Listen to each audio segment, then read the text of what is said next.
contact already. The number 3 goes sideways fire into the wall. He's already bounced off the side of the car next to him. I'm not sure if they just won.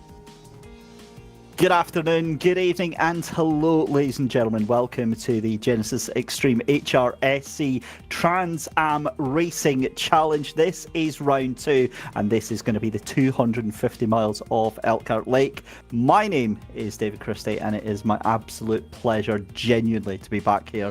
It is something that is very, very new to me, historic racing. I've dabbled a little bit in it over the past couple of years. I've even managed to do commentary on it for once before, and my goodness me, did it absolutely capture my attention. So much fun we're going to be having here at Road America here tonight. It is going to be a fantastic race. Of course, part of a much bigger season. Let's have a look at the championship then. Round 2, you can see here just now. We then move on in June to Billionaires Gamble at Circuit Mont Tremblant. And then on round 4 to Lime Rock Park. LRP is one of my favourites. In June, then at the end of June, we are off to Bridgehampton Race Circuit for Golf Club 225. And then Watkins Glen International round 6 in July for the New York 250, and then it's the Californian Challenge at Sonoma Raceway at the end of July.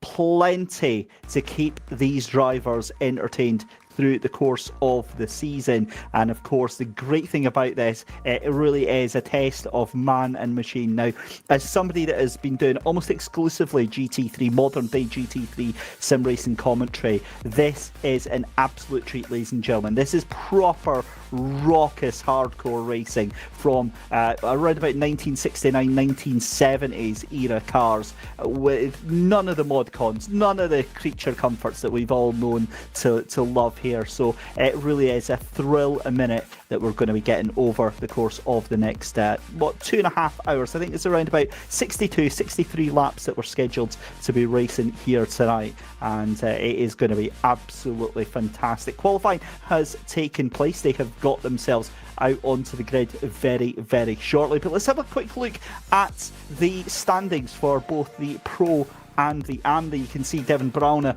in the lead of the Pro Championship, with Janusz Simoncic in second position, Oskari Kantonen in third, Tom D in fourth, Matt Wright in fifth, Austin Birchfield in sixth, Jackson Robillard, Nicholas Kirsten, Dan Andre and Mantis Ignitis. Rounding out your top 10 for the pros as we switch over to the AM category. Then Mike Mallon for MM Motorsport in the lead of that championship, Nikolai Bambeck in second place, and Igor Poloyakov in third position, with Chris Gordon, Steve Carman in fourth and fifth place respectively. Mark Johnson, Paul Stavros, John D, Bruno Chacon and Mafuanwe Fleur rounding out your top 10 in the AM Championship. Now remember, those two championships, ladies and gentlemen, are in name alone. There is absolutely nothing in terms of performance, in terms of the car, that separates these drivers. It is literally just to separate the drivers, the new drivers, in for the seasoned veterans here in these sports cars. Now, we did talk a little bit about what you're going to see out there tonight. We've got the likes of 6 cars out there. We've got the AMC Javelin, you've got the Chevy Camaro, the Z28, that is an absolute beast, that car. The Dodge Challenger, the Ford Mustang, that's the Boss 302, you've got the Plymouth Cuda, and then the Pontiac Firebird. The Firebird is just... It is like your all-American dream, that thing. That is, yeah, I'll happily take that. Listen, I'm a very old man, by the way, ladies and gentlemen. I am, the prime old age of 40. For me, American sports car racing, it is, Smokey and the Bandit all day long. I will absolutely take that. So it's a very, very warm welcome, because thankfully I'm not doing this all by myself. A very warm welcome to a voice that I've not heard for about 8 years. Jake Sperry, welcome to the commentary box. One of the very first esports commentators that I ever got to work with. It is fantastic to be reunited with you, my man. I think the quite simple thing is we're two ships in the night that have never truly crossed back paths again. We've just been sort of sailing around this commentary ocean, waiting for an opportunity to go and talk again. And here we are.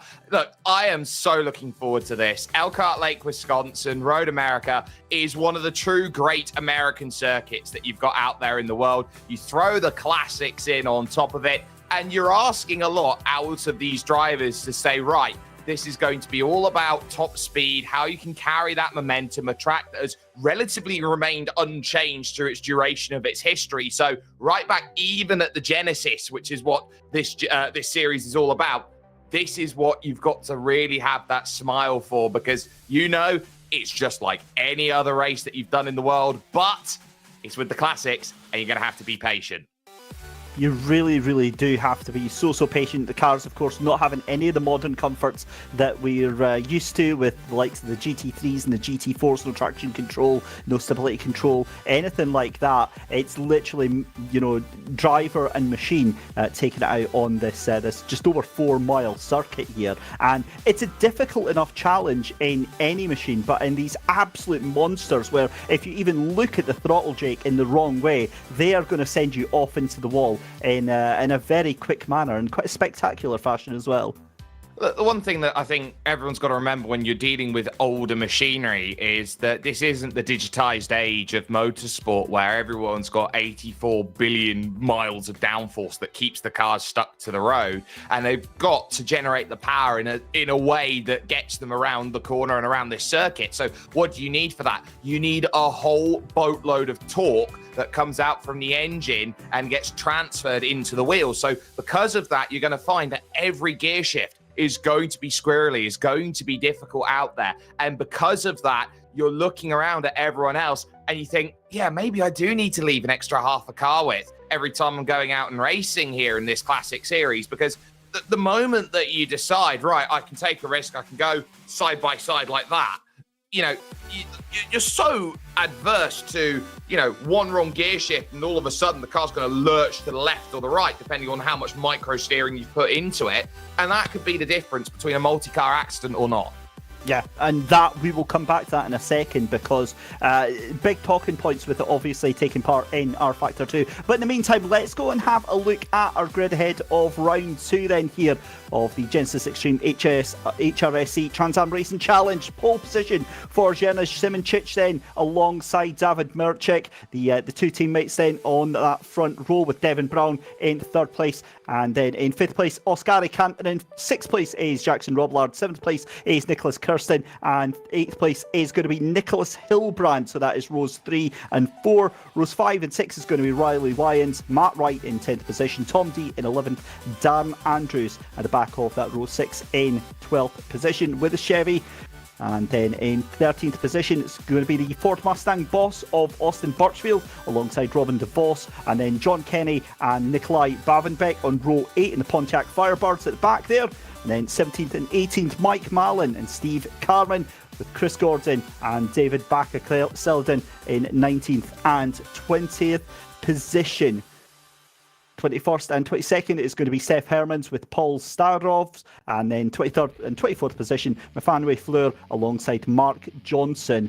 Again, up to 50 cars able to take part in this race tonight. Gerard Ryan and Ingers Martinovs in 25th and 26th. Filippo Marazzi and Mike Honcho are 27th and 28th. So that's row 13 and 14. Row 15 at the back of the grid is the AMC Javelin of Chris Ikuda. Watch for him to be making waves through the course of the evening. So, as we said, Jake's around about 62, 63 laps to expect here. Now, one of the other bits that you just touched on there was about gear shifts, and with this being R Factor 2, that is a very, very unique sim, one that drivers really have to have mechanical sympathy, because it's one of the only sims that simulates mechanical damage. And with the not having the proper modern flywheels and the fancy clutches and double clutches and all that sort of stuff, they really have to be so careful when shifting and thinking how to take care of these machines here.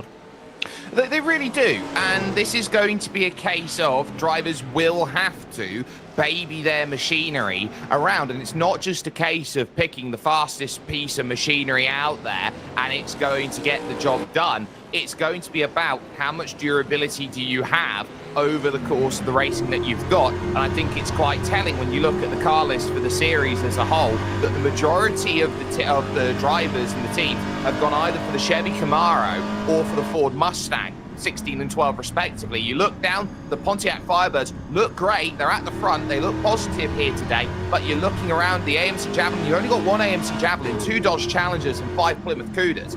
You're sitting around thinking, right, this is a Chevy and Ford series, which is pretty accurate for the time, but everyone else around might have something to say. And David Mrozek, who we've noted so many times when it's come to our Factor 2, has been effectively the great wingman of Jurnej Simoncic, wants to try and prove that at this point today, that he's not here to be a wingman, he's there to win outright. He's got to go out there and prove that he's going to do well. But everyone's got to look at the driver who won last time out, Devin Brown, as someone who is going to be an important player in the game today, starting from third in his Chevy Camaro 22.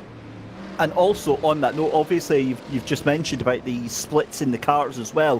What we'll notice as well through the season is that maybe while we'll have preferred cars for the first half of the season, it will definitely vary on a track by track basis. I think you'll also find drivers settling into a rhythm and kind of getting used to a car, maybe deciding that they wish they'd chosen something else. But this is one of the Plymouth Barracudas then. Reese Gardiner is currently in his warm-up session. We've just got about 3 and a bit minutes to go. There is such a unique style here, Jake, though, with these SCCA cars of the 1969, 1970 era. This was really the first golden heyday before NASCAR was what it became now, and split off from 2 very, very different things. But I mean, arguably, this is one of the most enjoyable periods of sports car racing, I think, in American history.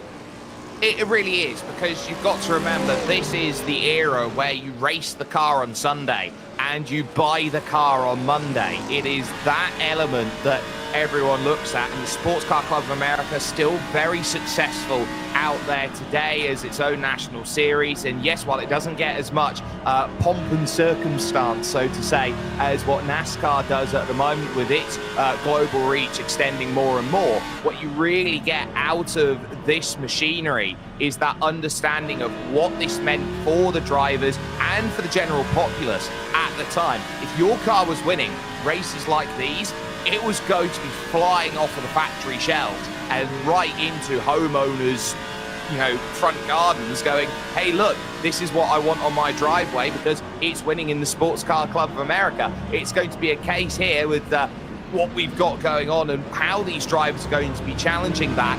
It's going to be a case of they've got a lot of power, they've now got to try and manage it, but they also know so intently that today's battle is going to be won by who is going to be the most choice at the right time. There are a lot of overtaking opportunities at Road America. It is about waiting for the right moment when lap 62 or 62 plus 1 comes along with the formation lap to really put it together, as we watched Oskari Kantanen run a little bit wide there through turn number 8 and then along this fantastic sweeping right hand carousel, which is a corner name which I love, David, because it's described so much in American motorsport. It literally just means any corner that goes to 180 degrees or more.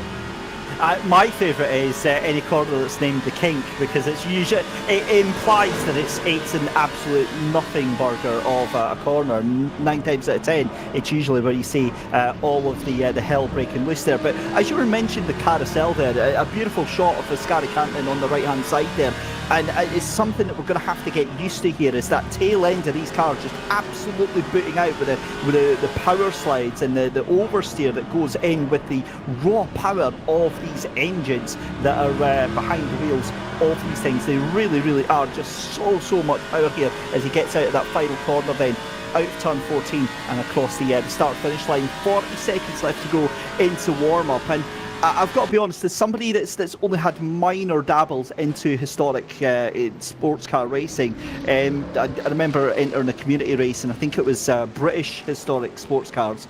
Absolutely nothing compared to these monsters of American engineering here, Jake. If you were to take part, what car do you think you would want to choose? I'd like to choose a car that I feel like I've got pliability with, because the common trope from us two, I wouldn't say European, so to speak, but us two here on the British Isle, is that when you've got machinery like this, it's scared of turning. That's not necessarily the case. It's just that it's a lot more difficult to get the turn because it takes a lot of time to slow down, to get that turning radius in, to get all of these drivers to rush through the corner. So I want something with a little bit of pliability, maybe a little bit down in a straight line compared to some of the better drivers out there, even though this is a straight line track. But I want something that I know that I've got the confidence underneath my right foot and my left foot that I can get over to the line by the time lap 63 comes along. There's no point taking a piece of machinery that is out there overall, David, and deciding, you know what, I'm just going to put it into one of the many barriers that are there around this Road America circuit. A man after my own heart there. I was getting all giddy and excited there, thinking that was a monster of all power slides there, but it is just moving into the next session there. That was an amazing looking Cole Trickle livery there, the number 46 there. I'm absolutely loving that. For me personally, I am taking the Pontiac Firebird because I am an 8-year-old child at heart, and Smoking Bandit is like my favourite of all time. So that is it. That's literally like the least qualified answer you could possibly have, but I'm sticking with it. And like yourself, cannot wait to yeet it into the first barrier at any given opportunity. Now, to talk you through the start procedure for this, remember we've got two classes, pros and AMs, but it means absolutely nothing in terms of the starting grid here, because even if you're a pro driver and you have several AM drivers qualify in front of you, they will start the race in front of you. So this is, Jake, I think a chance for a lot of the drivers to get the nerves out of the system, maybe get the last minute setup checks going on, and obviously we do our one formation lap here to get things going. But with that being said, you know, the time for talking for a lot of these drivers is over, but unlike a lot of the other championships that we see online for esports and things like that, this is really one of those community championships where community comes to the forefront, and it really is about having a good time here tonight. It really is, because you're asking these drivers to go out and spend 3 hours of their time here rushing around in this older piece of machinery, and the bragging rights is legitimately just, I got to the line faster than you, and as such I win. And that, at the grassroots of esports racing, is what it is. It's the same with anything that you do in the world. You do it because you love it, because you have fun, or you do it because you need to. And I think this is one of the series of you do it because you want to have fun. And there are so many drivers out here who are going to have fun, because this is one of the most unique challenges you can find out there in the world. This historic scene is something that has absolutely burst into life over the last couple of years. And you just look at it and go, yeah, this is an absolute thrill ride. I can completely understand why everyone wants to jump in and prove that they are the best that they can possibly be. Yeah, it certainly is, and it's all about, you know, going out there, enjoying yourself. A lot of the drivers will be on voice chat with each other and commiserating and celebrating each other's wins and losses, and yeah, it's a really, really nice thing to be in. As someone that's been in many different communities over the past 15 years or so, it really does add a completely different thing. You know, at the one end you've got your professional esports competitions where everything's really, really hot and sweaty, and it just, you know, it's all about getting the extra tiny millisecond over your rival, whereas with this, it's about that, but also about, you know, going out there and really doing the business with you know, something that you wouldn't normally see every day. It's what caught my eye, certainly when I did the commentary for the Targa Florio last year. It was just such a breath of fresh air, because when you're doing like 10, 11, 12 months of the year of, you know, GT3 and GT4 sim racing commentary, when you get something like this is just so absolutely different. And as again, from having done the sim racing a little bit myself, definitely not professionally, but it gives you an appreciation for how well these drivers can control these cars, to be able to handle them, drive them at pace here, Jake, but also race very, very cleanly with each other here.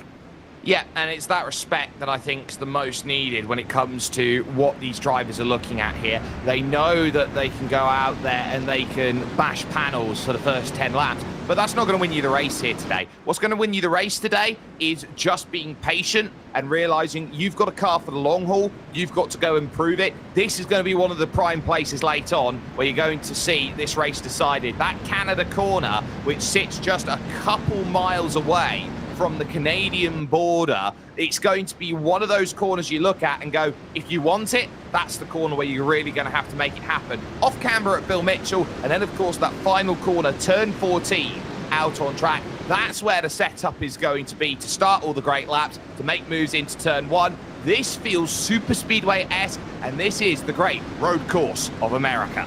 Here we go then, round 2 of the Genisus Extreme HRSC Trans Am Racing Challenge. This is the 250 miles of Elkhart Lake. We are about to go green flag as Genisus and David Mirocek gets things underway here.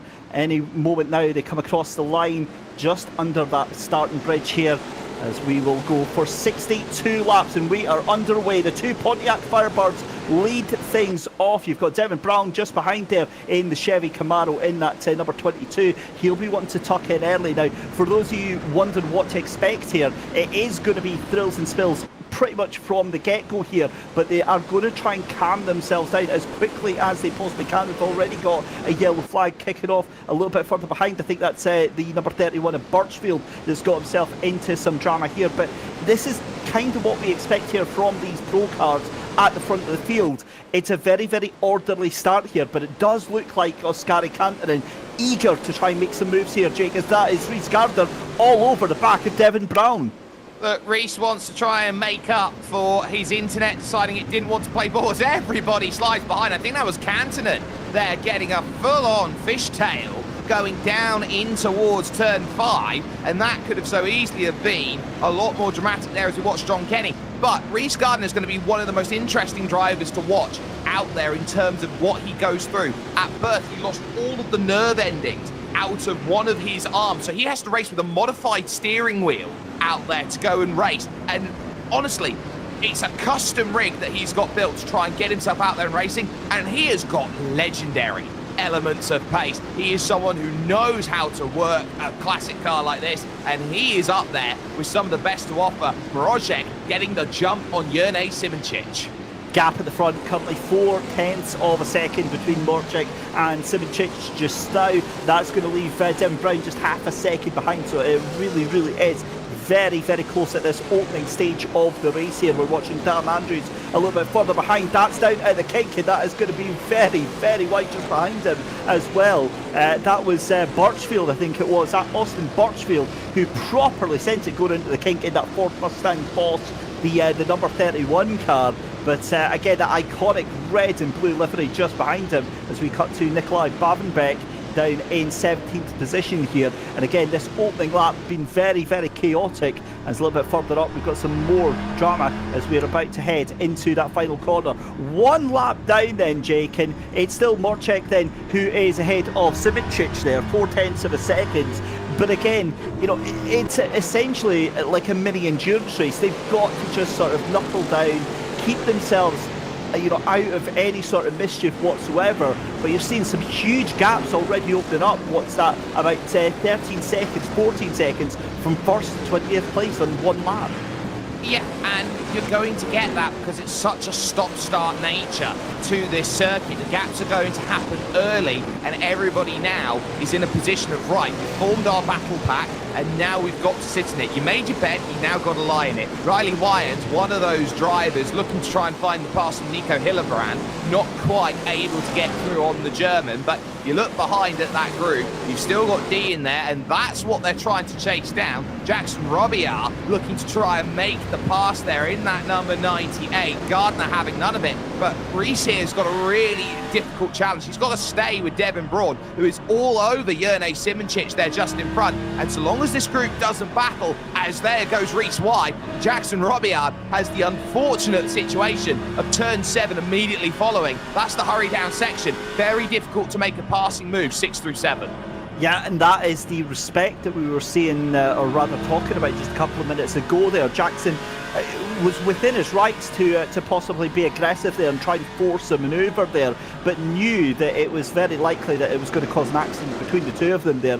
Waits his time and just decides to try and make that happen elsewhere. But you can see there a lot of pressure going on already to Rhys Gardner in that Plymouth Barracuda, that number 94, and you get the feeling that it's only going to be a matter of time perhaps before he's pushing that car a little bit too far. There is off in the background there. I think that might have been, was that Kenny that sent that in there? I think that might have been John Kenny. I'm not too sure. We'll double check on that one. Might be Andrews.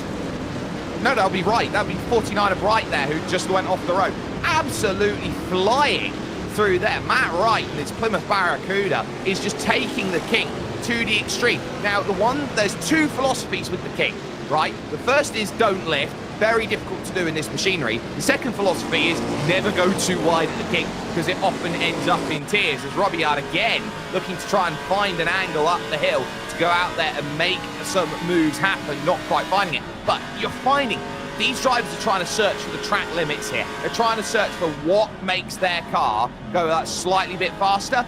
And when you've got the fastest run, which is carousel over to Canada, you're looking for everything. You're looking for an expressway to get you over the border. Whoa! That was a huge sideways moment there for the number 3 car of Nicholas Kirsten, who properly sent it round the corner. And this is what I was saying about, it being a thrill a minute. For all of the sim racing content that we've got to enjoy nowadays, I think that historic racing is probably one of the most slept on areas of sim racing content out there, because these drivers, not only will they be sweating profusely doing this, they will have the biggest grins while they're doing this race here, because the amount of car control and the buzz, the absolute adrenaline rush you get when you hold a moment like that for Nicholas Kirsten is absolutely unreal, because it's part road racing, but it's also part rallycross from what we've seen in these opening couple of laps here. Having to be able to keep the car under control, under braking when it's swirling and squirming and weaving about like nothing else you've ever experienced, and then having to try and keep it pinned while all 4 wheels are off the tarmac. It is a sensation I don't think that you'll find anywhere else, Jake. No, and you're starting to see here with everyone pushing as Marozek finds 4 wheels off the road, that these drivers at the front, they are proving right now here, David, that the white lines that you see out there on the track are advisory, not mandatory at this moment. They are going to take every liberty out there to try and improve their pace and improve their speed. Tom D and his Chevy Camaro, and that is again right off the road back there in 11th place, and I think he's actually going to lose some spots now here because of that, which will bring Andrews through. But you're getting that sense of everybody's trying to go through. That was Rhys Gardner actually, who's just dropped off wide, and he's now lost the place to Robbie Yard and Cantonen. Yeah, that's a huge drop then for Rhys Gardner. Then he's dropped back 2 seconds, and we saw him just ahead of Robillard there. So a big drop there for Rhys Gardner. We'll see him try and pick that up. The other thing we mentioned there, or that you just mentioned there, Jake, is the fact that the white lines are an advisory. 9 times out of 10 in modern day racing, we see that track limits are abused to benefit the driver to get some extra speed. For these guys, it's literally just to make sure that they don't actually die at the nearest wall here, because they've got the foot pinned in, and it's more that the car is sliding wide, is again going wide. That's a big moment for Wyans in the background there. So again, just showing you 3 laps in, 4 laps in, how monstrously difficult these cars are to control here, and while they're doing that, they're still able to lap in a very competitive way.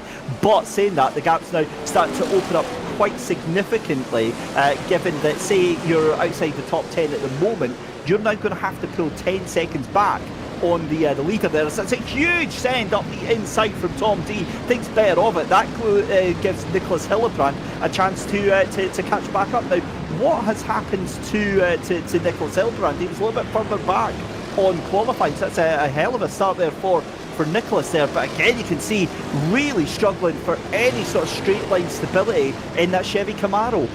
I mean, you just got to look at the Chevy Camaro in terms of its profile. It's one of the highest in terms of height that you've got out there, and that's going to mean it's going to have more roll here, David. And that chassis roll that you're seeing right now from Hillebrand, he's desperate to pin the power down as early as possible, but he is going to have to wait for the car to settle a lot more than, for example, the Fords that are there in front of him and the Plymouths, just because he's got a car that's a little bit higher, and that weight, that center of gravity, is a little bit higher right now than some of the other machinery there. That's what Hillebrand's fighting against. Certainly is, and it's one of those types of racing where steering with the throttle is an absolute necessity. As there goes a move then up the inside, that is going to be the number 41 there of Tom D to take that position. The 41 moves up into 8th position, and it did look like there was not a lot of fighting actually to hold on to that. But in the meantime, let's go and check out a quick replay of some previous action. This is Reece Gardner, so this is going to be how he lost that time, I believe, and this is going to be coming through, and well, straight off, thankfully avoiding any of the barriers there, but again, you lock up the brakes here, Jake, at the Canada corner, and you're going to be straight off into the scene of the accident. You are, and there isn't really much margin for error if you get it wrong at Canada corner. There is an element where you can go straight on, but you've got to do a 3-point turn in the gravel, which is not what anyone wants. And Reece there basically had the equivalent of trying to be the anthill mob from Wacky Races, all feet on the floor, trying to stop it like he's a Flintstone. Didn't quite manage it, and as such, stays on. Jonathan D, though, here, and you've got to keep an eye on the AMs here in this race as they start to go through. D up now into 22nd position. A little bit further down is going to be an interesting port of call as this race goes on, because you are going to get that sense. Mallon, your other leader here in AM, 1.5 seconds clear over Bavenbeck, and then you got Gordon in third. There is Mike Mallon, leader of class right now, and the all-white Mustang there with the blue hood right now. You can see definitely under brakes. They are struggling to get it slowed after the Marine sweep, just because gravity's working against them. There's two in trouble. Yeah, that's a big moment there. That's the 1-2-4 of Robin de Vos that is facing the wrong way around. Now, that is just after, I believe, turn 6. That's just before they go through the hurry downs then, as he waits for a safe place to rejoin. Great awareness there, just keeps the car locked down and waits for a safe place to rejoin. We did see a second car that was involved in that. They managed to scamper away though, but again, that's going to be a big loss of position. Robin de Vos now down into 25th position, and he is going to have to do all of the work that he possibly can to bring that back up. Interestingly as well, seeing the max speeds of the cars at the moment, the fastest, or one of the fastest cars on track is the Chevy Camaro and the Ford Mustang Boss. Riley Wyans doing 250k is the maximum speed he reached. Tom D doing 250k as well. We've got more yellow flags. That is going to be Herman's that is coming in problems there, and he's going to drop down. Steph Herman's in the 24th place car in 503. He is actually retired from the race. Let's have a look at what actually happens a little bit earlier on. So this is... Oh, sorry, on you go, Jay. Yeah, so this is Robin de Vos, and he's going to find out very quickly that this is not a place you want to be sliding in. He's just too aggressive as he tips in, and effectively, he collects a bystander there. I think that's Kenny that he may have just collected in that incident, and that's going to cost him one place. But you've got these drivers on the ragged edge. It's so much of a case of, at turn 5, it's the toughest place on the circuit, because you're trying to get it slow. To break up at the top of the hill, you're going to find that you're going to have to coast a little bit for about 50-60 meters, and you've completely lost all momentum over the course of your braking. And if you go too deep, well, you're sailing at 50-60 meters beyond. There is no right way, there is no sweet spot when you get to braking down here out of the Marine sweep in towards turn 5.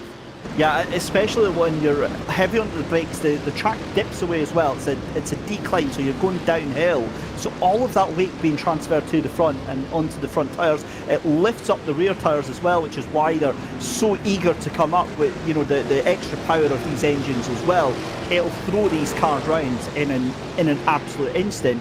it also brings up another topic here that I'm very, very curious. Obviously, having very limited experience in this, tyres, I think, is going to be a huge, huge factor here with how gentle and how delicate you are with the car. The longer you can make the tyres last, I think, will be to the benefit of some of these drivers. Although, well, let's hold that for a thought here as we go to a replay. I've got a feeling this is going to be what happened to Steph Hermans here.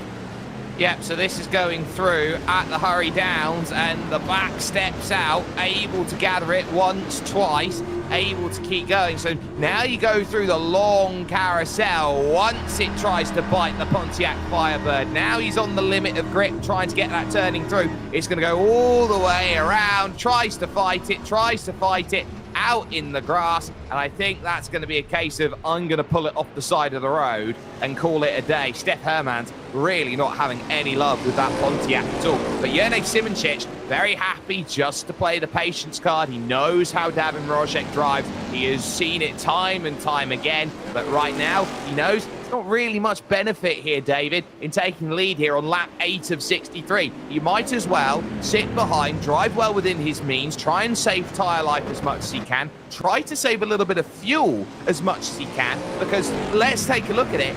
It's a 2-stop race here today on fuel, but they're reckoning unless you can save about 3 laps, 4 laps of fuel on both stints, you know, you've got the opportunity to make a one-stop happen, but you are going to need the lightest foot in no stop race. So it's going to be a case of you're going to have to be as light as you possibly can. You've got to be really, really patient. Yeah, and on that note as well, it's important to remember, you know, Mrožek and Simoncic, teammates for Rafa Racing Club. Just looking at the round 1 results, so I don't think actually Mrožek took part in the first round here, as Tom D fighting it out with Kirsten, and Kirsten trying to hold on there, but that's an outrageous move from D to go around the outside. I think that's going to be one of the only times that we see a car driving around the outside, going into that left-hander at turn 6. Look, that's about convenience, and it's perfect convenience there from Tom D, who didn't want to really put himself out too much in terms of that. Kirsten realised that he was beat pretty quickly in terms of where he wanted to be, and Tom D Chevrolet is now going to try and run from straight to straight. 3 stops, sorry, I'll correct myself, but could be a 2 with the way that the fuel sort of manages, so you've got to be quite alert to where you're going through. But these drivers realise that, yes, this is going to be a tough challenge, but around the outside is always going to be difficult there, as that's just proving how much Tom D wants to race as he goes spread eagle sideways through the King. Yeah, he really, really was, and already still a considerable gap that he had over Kirsten there. So that's come back down to about 0.3 of a second. But again, it does give that little buffer as we're watching Reese Gardner here in the Plymouth Barracuda just come through the final couple of corners through 13 and then into 14. Then it'll be on the start finish straight away for the 7th time of Aston. We're up to lap 8 now of a 62-lap race. It does say 63, but remember, we do have one that's counted as the formation lap. So again, with it being a 3-stop race here, you're going to have to think then first pit stop going to be around about anywhere basically between lap 19 and 21. But as you said, it's going to have to try and pull that out if they possibly can. I wouldn't want to make it a 2-stop race even if I could, purely because if these cars are as difficult with fresh tyres, then God knows how bad they're going to be in about 15 laps time when everything is, you know, the tyres are going to be bubblegum by that point, surely, Jake. Well, I think it's all about who's driving their car, how hard, and it's going to be about doing the eye test. How are they looking as they go through the corners? Are they squirreling or are they not? You're looking at Jene, you're looking at David. I reckon they're both staring down the barrel of a 2-stop strategy here today, and a lot of drivers behind are going to be looking at a 3. Okay, Mrožek might be on a 3 here today, the way he was sliding about there through turn 7 and onto the hurry down section. But you really get that understanding of, if you can keep it pointing in the straight direction, you've not got too much of that sideways lateral movement, you're able to save the tyres a lot better than someone else who's pushing absolutely to get the most out of them. It's a case of tortoise and hare. Do you want to go flat out for 3 stints, or do you want to manage for 2? That is the aim of the game that we've got. And these 2 Rafa Racing cars, 4.5 seconds clear of the rest of the field. Unbelievable pace that they've got right now. And we know that Devon Brown isn't exactly a slow driver, and yet already 5 seconds off of these 2 here, as you've also got Robillard in 4th position there. So again, that top 10 really starting to spread out as we expect to see here. They will compress up when it comes into the pit stops, and possibly even when we start to lap some of the cars behind here. Going back to the AM Championship as well, Nikolai Barnbeck in the lead of that one. Mike Mallon chasing him down though, just 1.3 seconds behind. So that gap is starting to come down very, very slowly. But again, it is coming down nonetheless. Chris Gordon, as we mentioned earlier, still in 3rd position. So that's how the AM battle is looking. But again, Nikolai starting to, I think, have a little bit of pressure here from Mike Mallon. Lap time is not kind of going in his favour, thankfully, for Nikolai's efforts here. But again, it's patience, something that you've mentioned quite a few times so far here, Jake, is that discipline. That is what seems to be the order of the day here, especially for consistency in lap times, but also for these battles here. Just because you see an opportunity doesn't mean that it's going to work out the best for you to take it immediately. And you've got to remember that Mallon was the AM leader just about 3 or 4 laps ago, dropped that, and now, of course, trying to chase it back. Now, Nico Hillebrand here, he's going to be searching left and right, trying to find the move here on Kirsten for position. This will be for 8, and you're getting that aggressiveness, and just look, under braking about how much car number 3 is having to slide through every corner. Now, will he be allowed the room on the straight up the hill? Yes, he will, but this is going to put Nico straight down the inside, and if he can just shut the door on the exit, he'll be good. He's got half a car, but not enough. Kirsten's there. It's going to be a case of argy-bargy as they go through turn 7 and into the hurry downs, and all of a sudden Nico's still got that inside line, and he is going to earn the position. So a wonderfully crafted overtake there, but you're really getting the sense that drivers who are going to push are going to get bogged down. Now, half a lap ago, you look at where they were compared to D, they've dropped 2.6 seconds. Yeah, we've got a yellow flag in Sector 1, Steve Carman in the Ford Mustang number 69 car coming into mischief here. And what I do love about the contact that we saw there is that almost exclusively in this championship and in this community, if there is contact, it's nearly always as an accidental incident or a result of these cars being so blooming leery to try and control, rather than any sort of maliciousness that we see in other championships, which is again, it speaks volumes to the level of respect that a lot of these drivers have for one another here, as I'm pretty sure that was very, very close from Ryan Waynes to the back end of Kirsten there, almost making me eat my words pretty much instantly. Kirsten, though, he's in between a rock and a hard place just now because he's trying to defend that position from Waynes, but gets from Waynes behind. But he's also trying to get the run on Hillebrand. He got a hell of a run out of 14, and this could be it into turn 1. But I think Hillebrand is just going to keep that car on the anchors, pulls it in, and will hold on to that position. But you can see here, Jake, just how quickly that momentum changes from being the attacker to being on the defence.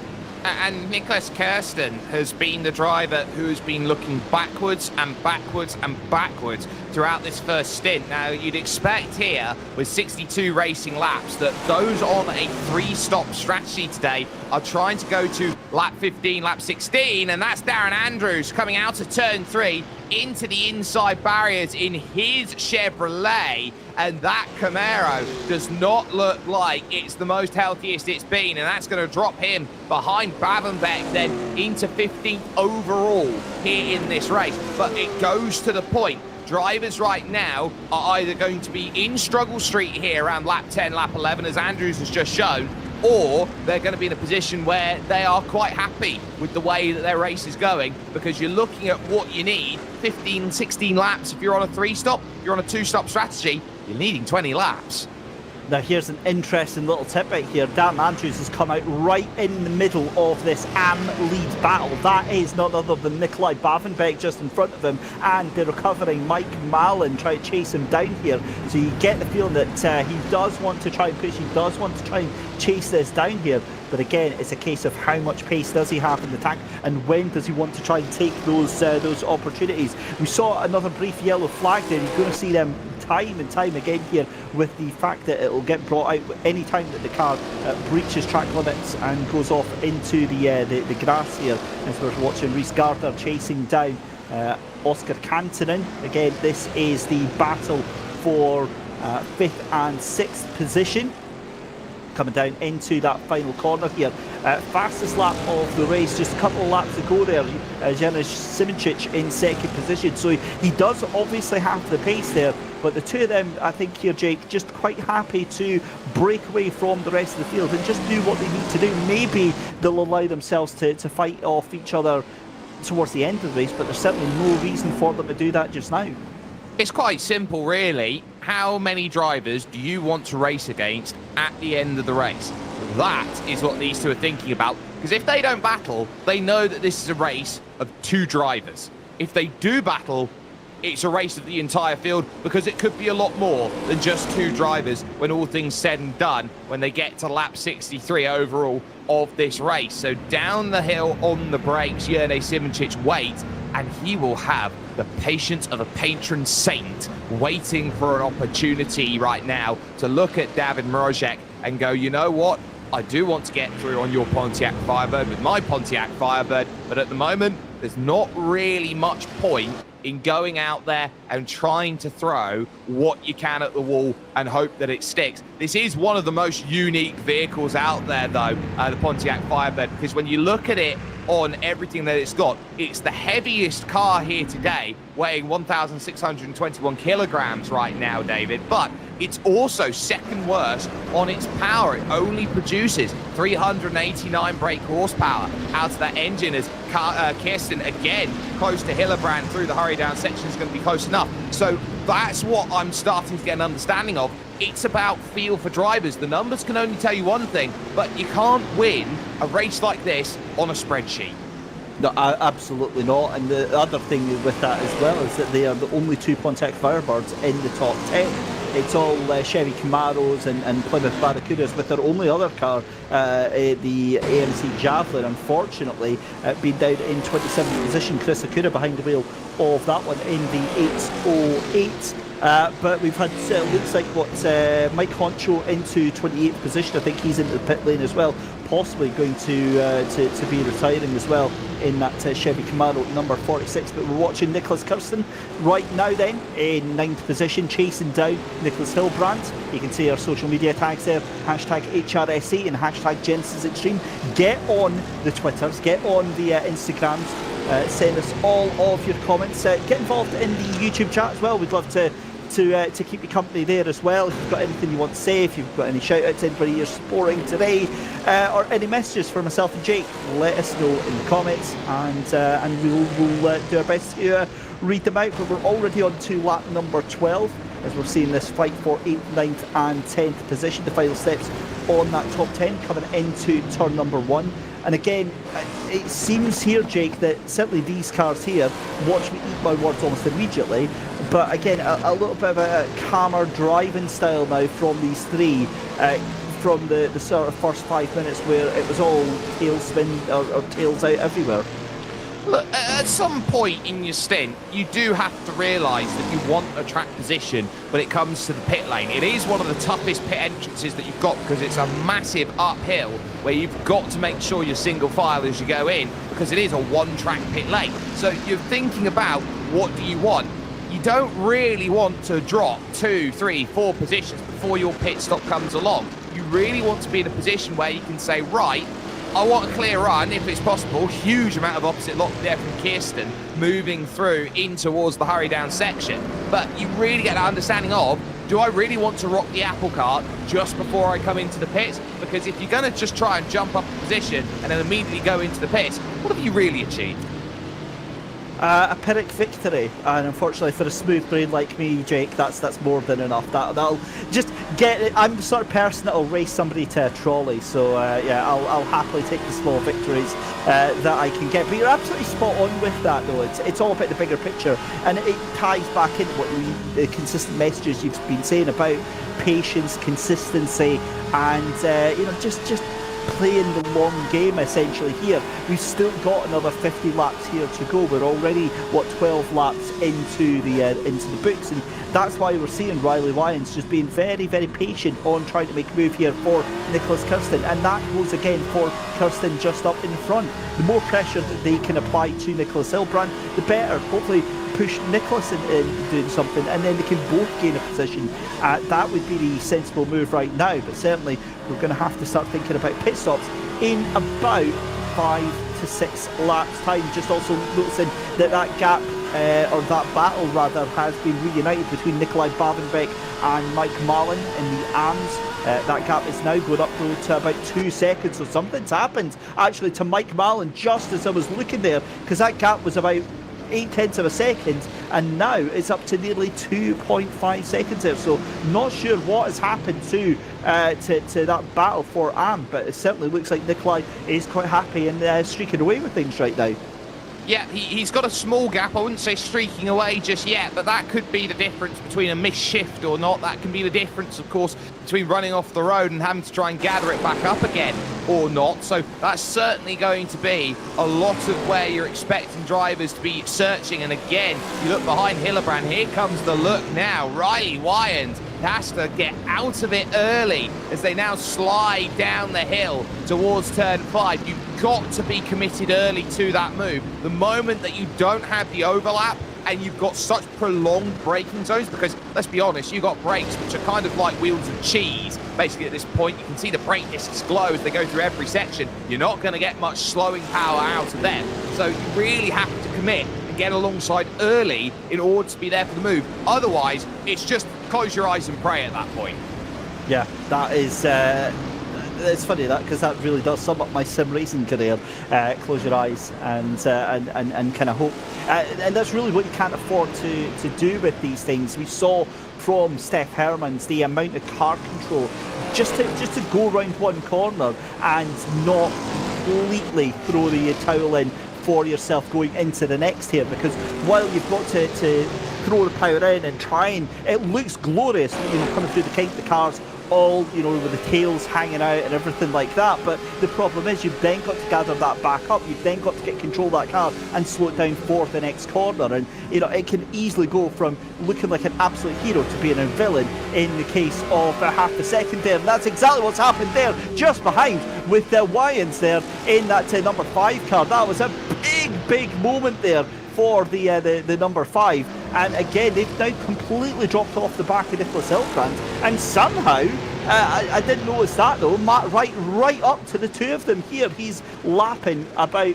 half a second faster than the 3 cars in front of him. Incredible pace here from the recovering right.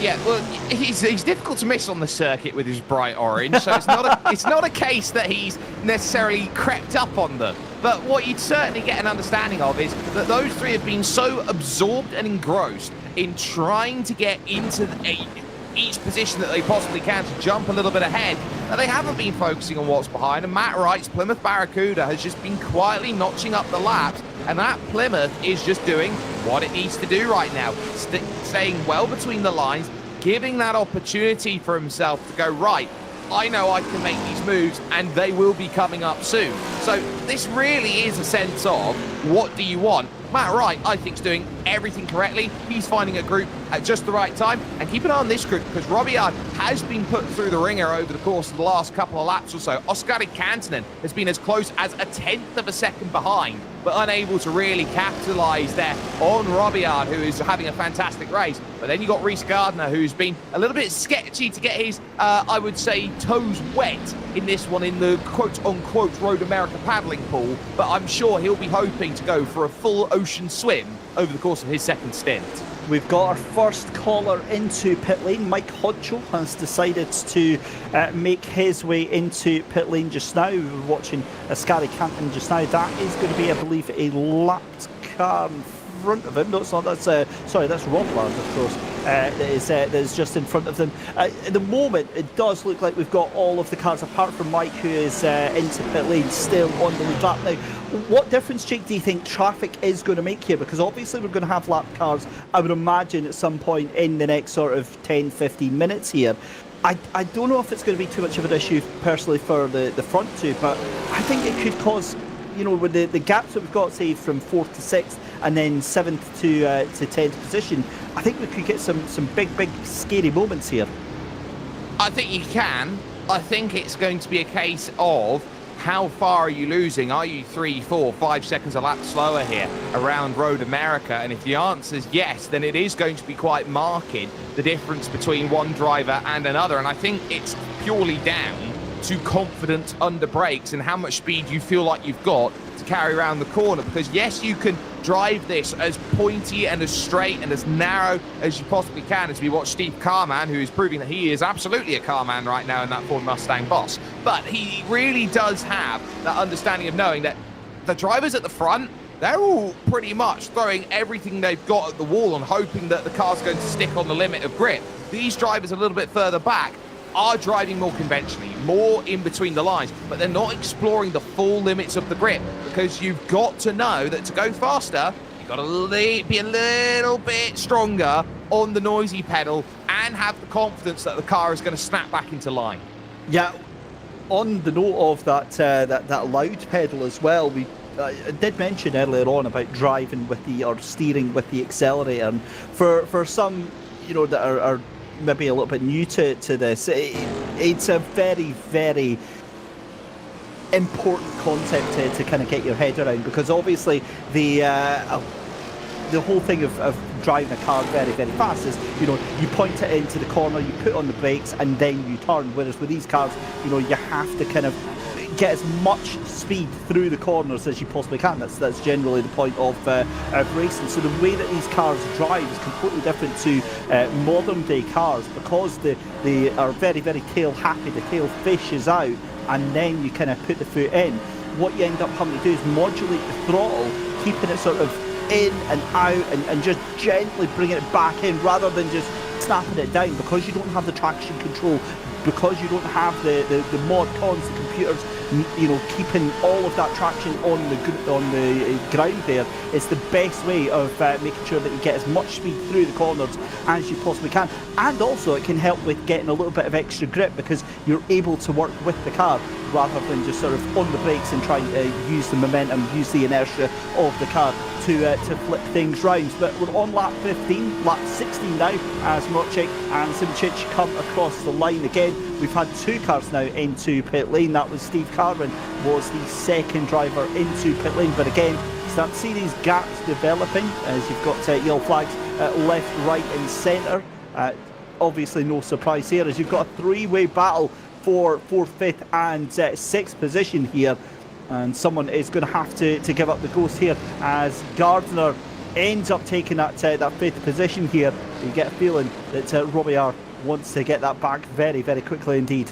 He'll want 4th back as well. He's lost those 2 places there over that stint, and look at how narrow he gets through turn 3. He was really trying to gamble on getting the power down off of the exit, really masterminding a way forward, but that's not going to happen here, because Gardner picks up the toe in front from Kantonen, so there's not really going to be much of an understanding unless you are like a whippet under brakes. Now here is an example of the lap traffic. Stays to the outside, 1, 2 and 3 will fly through. That will be why there's yellow in sector 2, but as they crest the rise under the Corvette bridge, that is one of the most deceptive braking zones out there on the circuit, in towards that turn 6, because it's a plateaued braking zone. And maybe not so much in this machinery, because you're a little bit earlier to the plateau, but in a lot of machinery at Road America, you are braking right at the top of the plateau, and you've got to have confidence to brake later.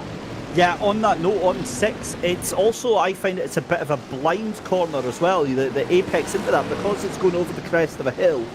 You really having to put on the brakes a little bit earlier than you think, just to get the car settled down, because if you take too much speed over that, then it almost lifts the car up, makes it very difficult and very easy for the car to over rotate, or basically go out of your control. talking of control, I have to say, knowing how squirrely these cars are, what a remarkable effort so far we've seen with 16 laps in the book here. Fantastic display from all of these drivers out there. It looks like we've lost another car. Mike Concho has retired from the race. Unfortunately, he was the second car to jump into, or the first car rather, to jump into to pit lane, but it does look like he has thrown in the towels. We go back to Matt Wright. He is in the Plymouth Barracuda in the number 49 car, down in 11th position, chasing down that 10th place car there. You can see Riley Wyans just in front, but this is now squeezing together to be what, a four car battle, 5 car battle maybe for 8th position. Nicholas Hilbrand there right at the front, so it is a 4 car battle. You've got Nicholas Kirsten and then the number 5 as well of Riley Wyans. So it's a Chevy, 2 Ford Mustangs and a Plymouth Barracuda all fighting out here, but I really do think, Jake, we're going to be seeing a lot of these cars in the next 2 to 3 laps now for their first of the pit stops. Well, this is the issue that you've got here in this train, and strategy I think is going to be quite limited now for Matt Wright, who sits there in 11th. If I was him, I'd probably be looking at a 3-stop strategy. I'd have pitted 2 or 3 laps ago when I was chasing up to that group. Try and undercut these drivers in front using a little bit of fresh rubber and getting that bit of clean air to go out there and attack, as that is lightning fast from Chris Gordon down in through the pits. And I believe we're in the era where pit lane, so to speak, doesn't have a speed limit.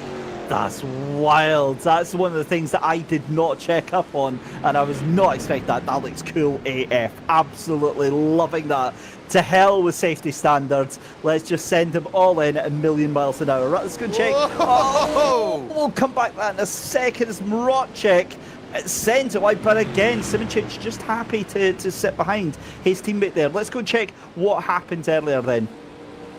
Yeah, and I tell you what, you get a real understanding of where drivers are finding troubles. This is Mike Honcho and his Chevy Camaro, and as he crests up the hill towards that turn 6, is this going to be as simple as just grabbing the inside curb too much? He's a little slow to it. Yep, tyre in the gravel, can't quite recover it. That's quite a repair bill, and he knocks off a Chevrolet sign as well. They are not going to be happy with that, as they lose one of their many advertising hoarding boards around here. It's quite ironic, isn't it? A Chevy Camaro takes out a Chevy board. That's unfortunate, to say the least.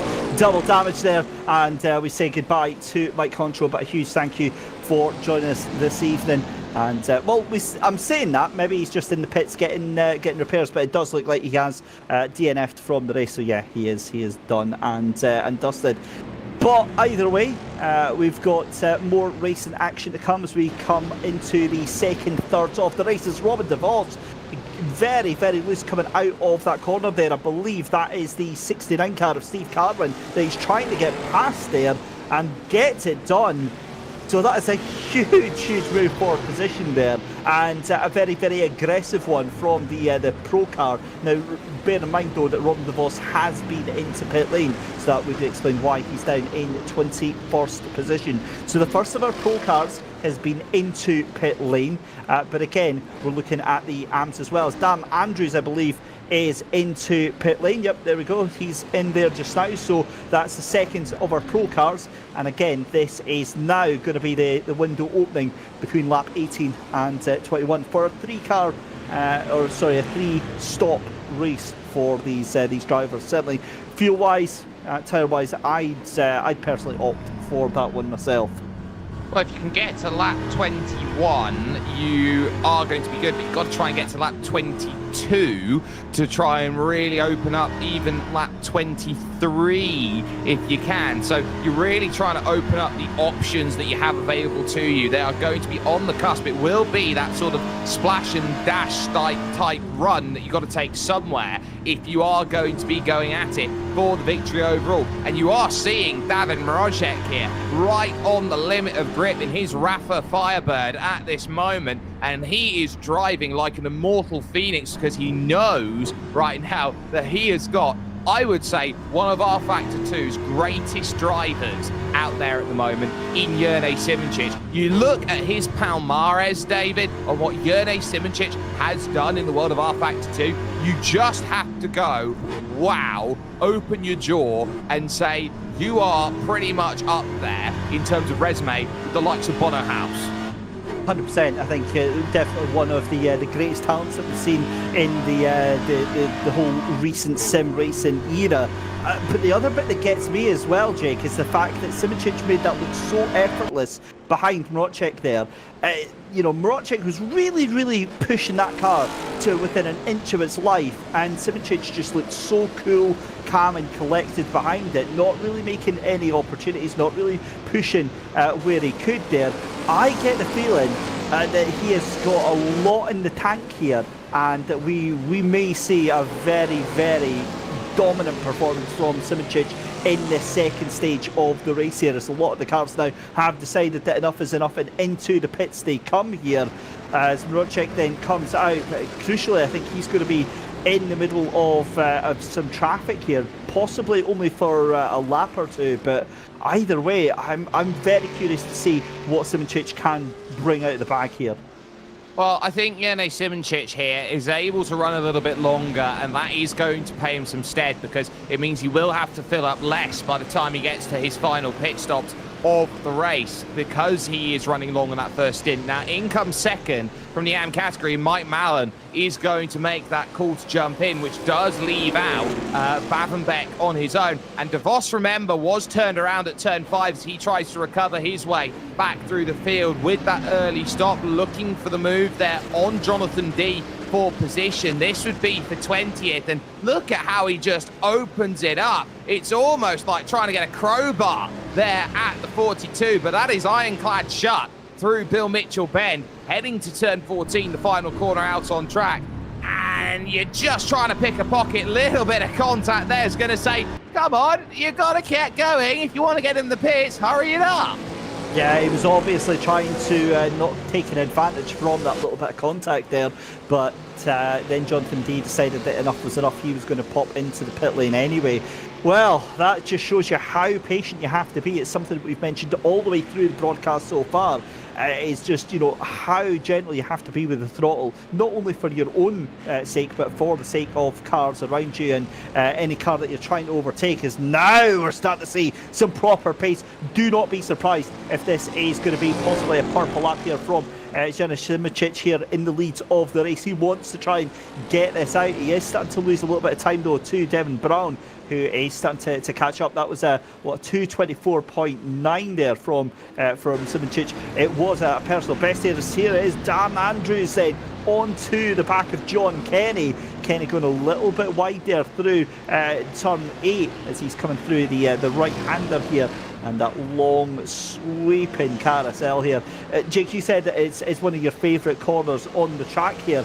It's a deceptively difficult corner as well, because as it doubles down again going into 10, you think that it's just a right-hander, but then it tightens up again and it catches many drivers out. Yeah, and it's all about how do you want to take it, as Mroček now has got himself right in the midst of this group, and everyone's now going to have to scramble out of the way as Wright then looks to dive on through, as it's a case of traffic versus battle for position. It looks like he's just about dealt with that properly, but Wright, there's a little bit of front to rear as they go through, so now this is going to be the scramble down the Moraine sweep. But it is going to be a case with the carousel, as you get an understanding of it, is you could take the tight line all the way around, but you often see drivers looking to try and diamond the corner as much as they can, which is to go from out to in to out to in, to try and give themselves that opportunity to say, I can get on the power a little bit earlier by sacrificing a little bit of turning rotation in the middle of the corner. That's where you're at, and this is what's going to cost Mroček here in terms of Jene Simičić, because he's bottled up. He can't find a pass. 100%, and the thing is there's no blue flags here. This is a battle for position on the track. Now granted that it's a different strategy, as up the inside goes Mroček there, but that damage has been done. That's at least 0.8 of a second that he's lost onto Simičić on that first sector alone. We'll find out if there's been, well, there very likely will be damage in that sector too here, but this is where it can really cost you quite dearly. Now interestingly, Simičić is still saving. He's not pushing as hard as I thought he would be right now. Devin Brown just slowly starting to bring that gap in ever so slightly. But there we go, Simičić into pit lane. So maybe this isn't as one-sided as we thought it was going to be here. I think he's a lap short if he wants a two-stop. I think he's 1 lap short. He will now go on to lap 22. So with the formation lap, was able to do 21 laps. So in effect, 20 laps. But they did use that little bit of fuel. So that might be what is the saving grace. It might be that Simičić, at the end of this race here, is going to do a 3-lap stint or a 2-lap stint. It's going to be squeaky close in terms of his fuel. And he's only going to have to breathe into it with a little bit of fuel, I think, to get himself off and away. Now, I am not going to be surprised if Mrožek takes the lead here, and he is going to just fly on through because Simičić was going to have to do such an aggressive job on saving the fuel. Gardner also in, but there is a couple of cars who are still out there, which is Kantonen and Kirsten, who are very firmly, when they get to the end of this lap, on a 2-stop. Yep. As Braun comes out of pit lane as well, he's going to be back up into 3rd position, and the gap's still 10 seconds. So actually, Simičić losing out by about 1.5 seconds on that state there. So again, very confused at that, purely because Mrožek got held up behind those cars there. But Simičić still losing out significantly on that in-lap there. But we can see Nikolai Bavenbeck was or is still your AM leader at the moment.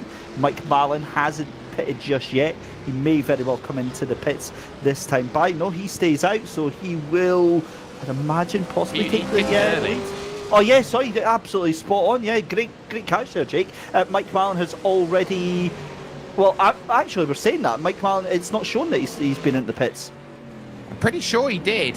He did just jump off when Bavenbeck went through. He was one of the first drivers there. I think it was about lap 16. Lap 17, he decided to go through. I wonder if he missed his box or anything like that, and that's forced him to continue to go out. That might be something to keep in mind. But Bavenbeck now has that big advantage, of course, as he went through. And because there is no speed limit, so to speak, when you're going out there and you're trying to go through the pits, it is very easy just to run through and fool everyone to say, no, I just decided that I preferred this line rather than the other one. There is Oskari Kantonen. And now you're talking about how much time are you dropping over the course of a stint to how much are you gaining back by the fact that you're saving a pit stop. That's going to be the question that will be asked. And looking at the gap right now, he's got about 11 seconds to Davin Mrožek as he will now dive into the pits. How far he falls back is going to be very indicative of where he is going to be at the all-important point of the race, which will be about lap 44 or so, when he comes in for his second stop and decides, you know what, I need to be X amount away with Mrožek and Simičić.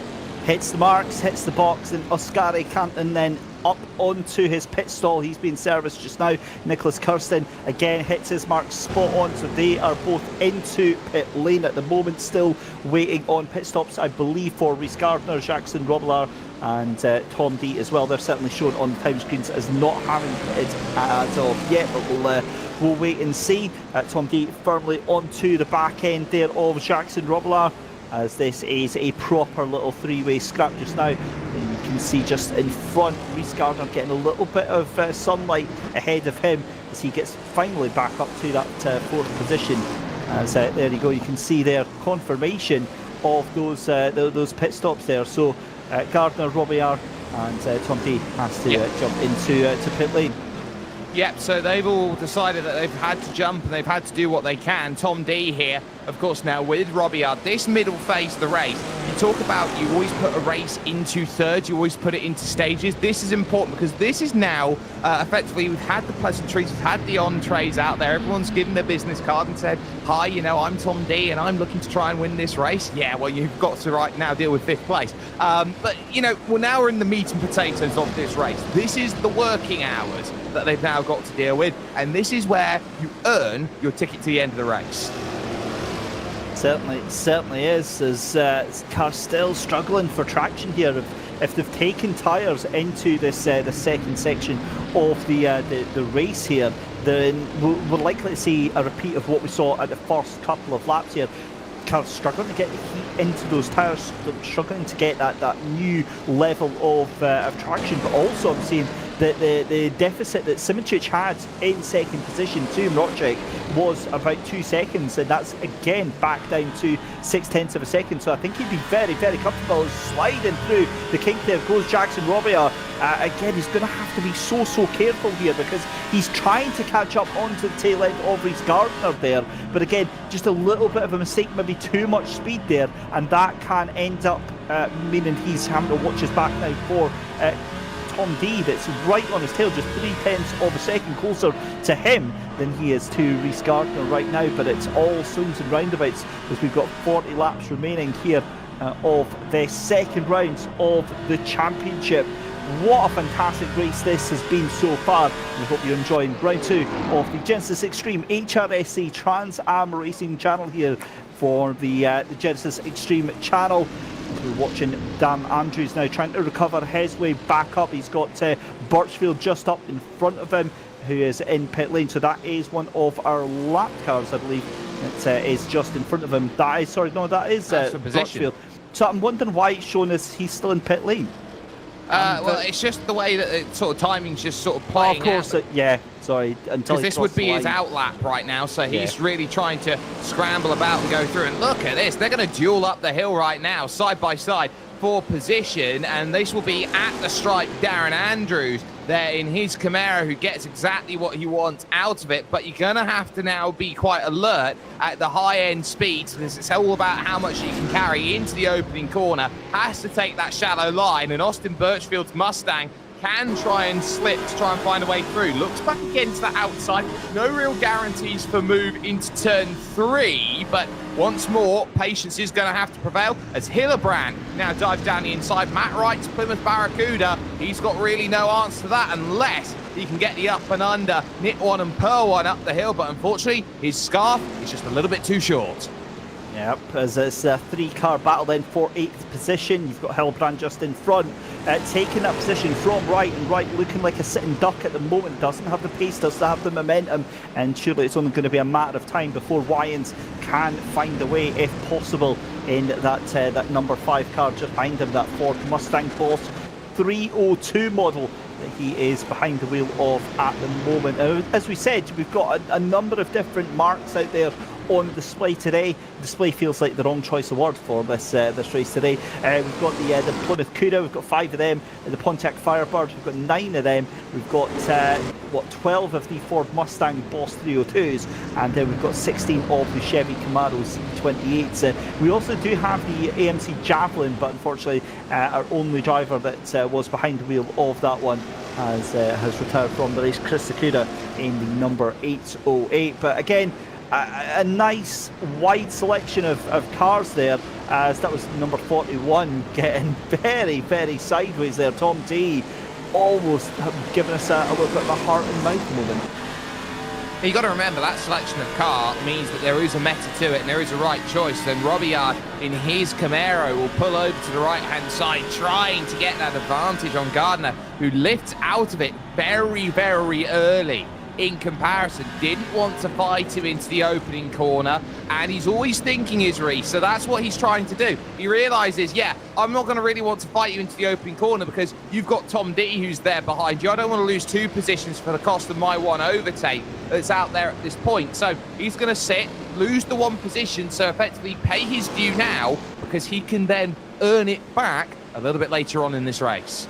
What I've noticed as well, especially down into 1, is the fact that they will just put it into the inside line and then block that apex. That then, you know, really takes the momentum away from that chasing car behind and leaves them very vulnerable. It's quite common up here into 6 and 7 as well. You go through that left-hander. Again, such a fantastic section of the track here as we go into the hurry downs. This is Riley Wyans though in 10th position. We've got a yellow flag out in sector 1. Again, we're going to see quite a few of them through the course of the day today. Essentially, just as all these cars going wide outside of track limits, doing a little bit of rallycross here, but with most of the cars doing their first course through the pit lane here. I think we do have a nice balance here. I think we've got quite a few cars, Jake, that fancy trying to do a little 2-stop strategy here, and potentially some of them that are playing it a little bit more safe and going for that 3-stop strategy. Yeah, we got that definite sort of switch out there. We've got some drivers who are trying to be patient with this race and trying to work the patience card to their advantage. You've got others who are going to be aggressive, and more drivers are being aggressive out there, because this is where you're going to have to be so switched on. You are going to have to look around at everybody else and go, this isn't as cut and dry as put your right foot to the floor, and whoever's the best at putting their right foot to the floor wins. You got to think, well, have I got the right strategy here? Because does it pay off to be slightly slower over the course of my stint and then gain the advantage? This is where Mrozek's in a real world of hurt right now, because Jene Simoncic, at every point in this race so far, in my belief here, David, has had the opportunity to get past him to move into the race lead. Quite simply, he hasn't wanted to, because his strategy is, I'll save a little bit more than you, and then when it comes to that final stop, I've got to do less than you, and then as such, I'm going to go past you. And I guess that story is going to come to its natural conclusion as we head into the second half of the race. But what we do know so far is that the Rafa Racing Club cars then in P1 and P2, as they lined up after qualifying of Genisus Simoncic and your race leader of David Mrozek. Just now, of course, Mrozek in behind the wheel of the 917. It was Jesper Pedersen that was in behind the wheel of the 917 for round one. So get some good strong points for that team's championship, which is what is also at stake through the course of the season here.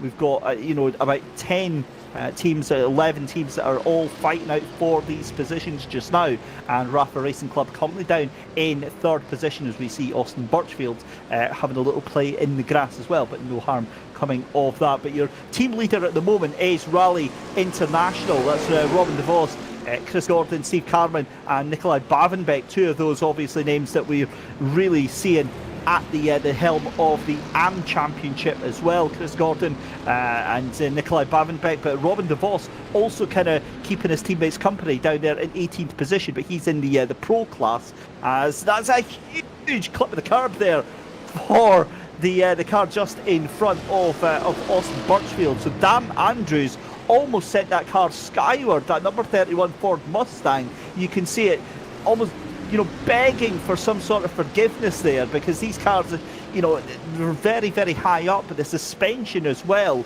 is not quite as not quite as finely tuned, Jake, as the modern examples that we're used to seeing here. No, and that tuning, I think, is going to be really important, because you're looking at what can you get. Can you fine-tune to get any extra mile an hour out of the gearing as you go through? You're always looking to try and find the perfect ratio out there for the machinery, and this is where Austin Birchfield is wishing that 302 Mustang Boss was a little bit more up in terms of the numbers, so that there's a real opportunity to go by and make some passes, but it's just not happening here. There's Gardner, 4th, 5th and 6th, still continuing on right now.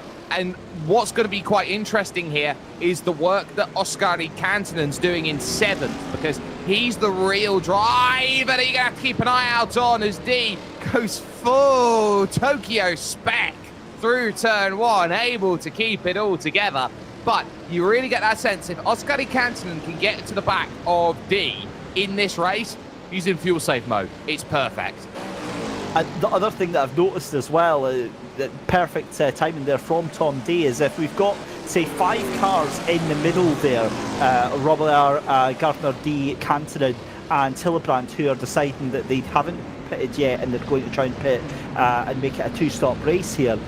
Their tyres are going to be very, very difficult to manage here. Good Lord Almighty, this is a huge battle going on here with Riley Wyans trying to get this position there from Wright, whose charges sends it up the inside of one of the lap cars there. That's the number 42 of Jonathan D.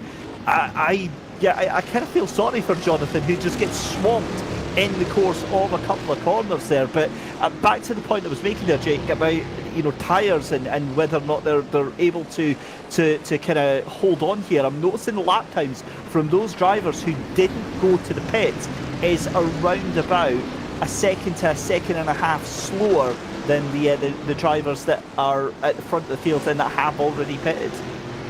Yeah, and that pace, I think, is quite telling, because that gap to Brown They're now up at 19 seconds here to Jerne Simoncic. We're getting very close to one pit stop clear, and they're only halfway through. And there is Devin Brown, very nearly finding out what makes Canada Corner difficult. He used all the road and then some, and he's actually kicking up 2 wheels through a number of these corners as well. So you can't fault Devin Brown for not pushing. He is pushing right now, but he's just realizing that it is the elite of the elite who are up at the top of this field, and they are giving everyone a masterclass.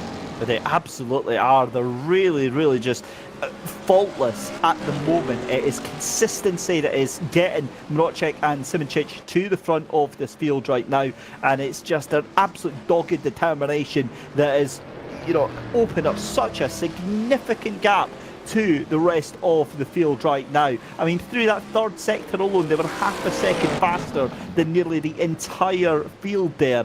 And again, just shows what the Rafa Racing Club has in store for the rest of the field just now. But we're rapidly approaching the halfway point in this second round here, and still plenty to play for, as you see Riley Wines trying to fight doggedly with Matt Wright just now. The Plymouth Barracuda versus that Ford Mustang at the moment.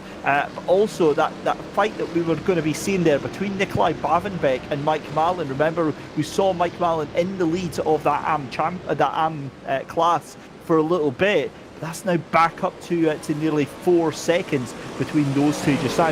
This is a thrilling little battle that we've got here for 9th and 10th position. And again, what I love about these the community races, the community leagues that we get here, Jake, is the fact that it doesn't matter where you are. As we cut away from the most inopportune moment there, I think Matt Wright was almost possibly sending it sideways there. He's kept on to that. But the community races and the community league events here mean that, whether it's for first or for 15th position, these drivers absolutely fighting tooth and nail for these positions.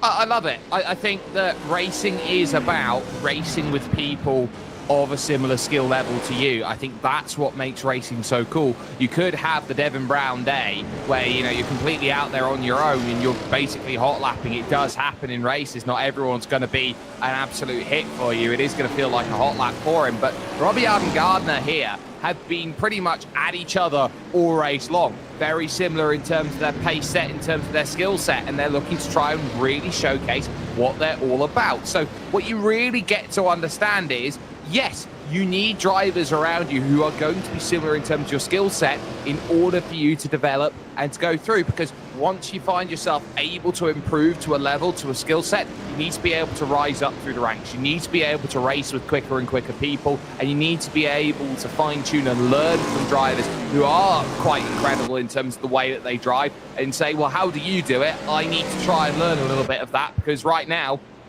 there are drivers out here who are 28 laps into this race who have dropped 28 seconds, who are a second a lap off the pace and in 5th. And you go, how on earth do I lose a second a lap around a circuit which only really has 5 main braking points?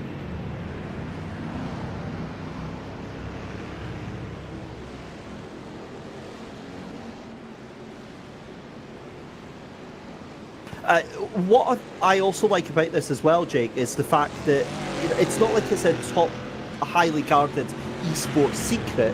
It's the fact that a lot of these top drivers will be more than happy to share tips and tricks on how they improve and how you can get better when you're in these races. I can't count the amount of times that you jump into race chat afterwards and the drivers are like, oh yeah, you need to, and they'll be telling you how to take corners. As that's a big send up the inside into 6 for Riley Wyans. Says thank you very much. Now, is that going to be the cutback there for Wright? I don't think it is. Matt Wright just getting done there, and that was a great bold move from Riley Wyans. But again, he might be thinking that again, try to play that long game there, Jake, and just trying to be a little bit patient there. Yeah, I think this is a case where Wright's not going to try and do anything too untoward over the course of his race. He's trying to buy a ticket to the end, and that means getting out of the way when there is going to be a driver who's going to make that move. Some drivers will take advantage of that and then try and go for those 50% moves, those 30% moves, those 20% moves. trying to make that happen. But there aren't necessarily guarantees on that, and that's where Riley Wines goes through. And in terms of going back to your point there, David, in terms of how drivers look to improve, there is so much out there right now in terms of coaching and trying to improve and trying to get better, that it only builds the scene. And, you know, it's those drivers who are the mid-pack, who are further back in the field, it's the AMs of this division that really do make series like this tick, because without those drivers at the back, there's nobody for the drivers at the front to race against, and you really don't have a series. And I personally struggled with that quite badly as well, that whole idea of, you mentioned there of, oh, how can they be a second a lap faster than me? For a good while, I was, you know, really getting frustrated and really getting upset. And then the other way, you know, when you flip the thinking on the head and you use them as a benchmark and going, right, okay, well, you know, other people can get a second a lap more out of this car. So there's more that I can do to get better. There's more that's left on the plate, and you start looking for that. It's all for me, I think, about mindset and about how you approach these events and these championships, and having a huge supporting community behind you, I think, is exactly what the HRSC is looking to do. And if you are looking to get yourself involved with them, get yourself over to their Discord, get yourself signed up for their championships. It is a wonderful, wonderful bunch, and certainly a lot more than just the community events that are on offer, of course. Enjoying a lot of the different platforms, especially as we see on R Factor 2. And I think R Factor 2 lends itself, Jake, quite nicely to historic racing here. It's one of the more complete sims out there. Obviously, you're going to have drivers that prefer different platforms and prefer different sims here, but you know, for me, it's one of the platforms that I find worked really, really well with these older cars as well, because you know, you've got to think about that mechanical sympathy, because they drive completely different to any sort of modern racing cars. It's a very, very different kettle of fish, and a very skilled ability to be able to drive these cars at pace. It's not either the sort of car, really, or these are the sort of cars that you can just keep the foot down and drive at 100% for the entirety of the race. There is mechanical wear and tear on these cars, and you are going to have to dial it back to 98 to 97%, because you're going to have to keep an eye out on the tyres. You are going to have to keep an eye out on the engine temperatures that are out there, because you can't just necessarily run behind someone all day and expect it to be easy. But you look at someone like Oskari Kantanen, who's been the epitome of trying to keep that going through. He's got my number on the car. I do love driving with the number 72 out there on the machine, so there's immediately a little bit of love for me here for Oskari. But he is driving so well, and he's done exactly what he's needed to do. Catch the back of the car in front without exerting too much in terms of overall pace, and I think he might even decide to try and go forward. So yeah, gonna try and make it happen here on that inside line. Really trying to earn it, really trying to work for it. And can he get it slow and keep the corner speed up to then attack the next section? Answer that is yes, because it's pretty much all over the grass there from D, but still half a car length in front. But now there's the turnover, and Oskari Kantanen forces him off wide and takes the place. And again, I was about to say, that's the respect, that's the determined driving that goes on between the two of them. I think that was just a little bit wide there from Oskari Kantanen, and just drifted, unfortunately, into Tom D, and two of them bringing each other together. Tom D definitely lifted off there to let Oskari back through and take that position here, and we'll see how that pans out for the rest of the lap here. But again, as we reach the halfway point of the race, unbelievable to think that we're already nearly halfway through a 62 lap race here at Road America, a wonderful, wonderful staple of sports car racing here in America, as we got more side-by-side action here. Birchfield versus Andrews. Darren Andrews tries to hold on to the outside. Surely that's too much speed in, but that is always going to be Austin Birchfield into that corner, in at 6, through up at 7, and then through 8 as well. Again, Birchfield just looked like he put the pressure on there onto to Darren Andrews, and again it felt like that was always going to be the only outcome of that corner. Yeah, and really for Birchfield, that's a case of him being able to take that advantage to jump up that place. And Andrews now is going to have to go back and look for what he needs. But look at this. He'll take a really shallow line here into the carousel, really trying to open up this opportunity. But again, it just gets covered off. Just that half a car length's not there. That opportunity to get through for Darren Andrews. He's going to have to set it up here, and it's going to be about getting a run through the kink. I think he's slightly too close here because now he has to compromise on the brakes a little bit more than what Birchfield has to do with the clear run. And all of a sudden, that rush to Canada corner, it's just simply not there. He needed to be probably another 1/10 of a second back so he could attack the corner a little bit more. Yellow flag in Sector 3, that is for the number 77 of Paul Stavros, and his Plymouth Barracuda coming into I think it was just after Canada corner, and hopefully he's got that car recovered. He's certainly back on the black stuff just now. So we're back to this fight for 4th and 5th position then, as Ascari Kantonen has been gapped and left for dead. It's now a fight between Robillard and Rhys Gardner then for this 4th and 5th position. And again, it's just scintillating watching these drivers going at it, lap after lap after lap. Then you've got to consider that the last race that we had, mix shifting was one of the biggest issues that the drivers running into. Again, running into that mechanical sympathy. Again, running into the fact that R Factor 2, one of the only simulators really simulating that mechanical damage, or that real ability to just destroy your car if you get the shifting wrong here. And especially, I would imagine that a lot of these drivers here using H-pattern shifters as well, trying to keep it authentic and put the immersion levels up. Again, very easy to make a mistake and have deadly consequences for your race.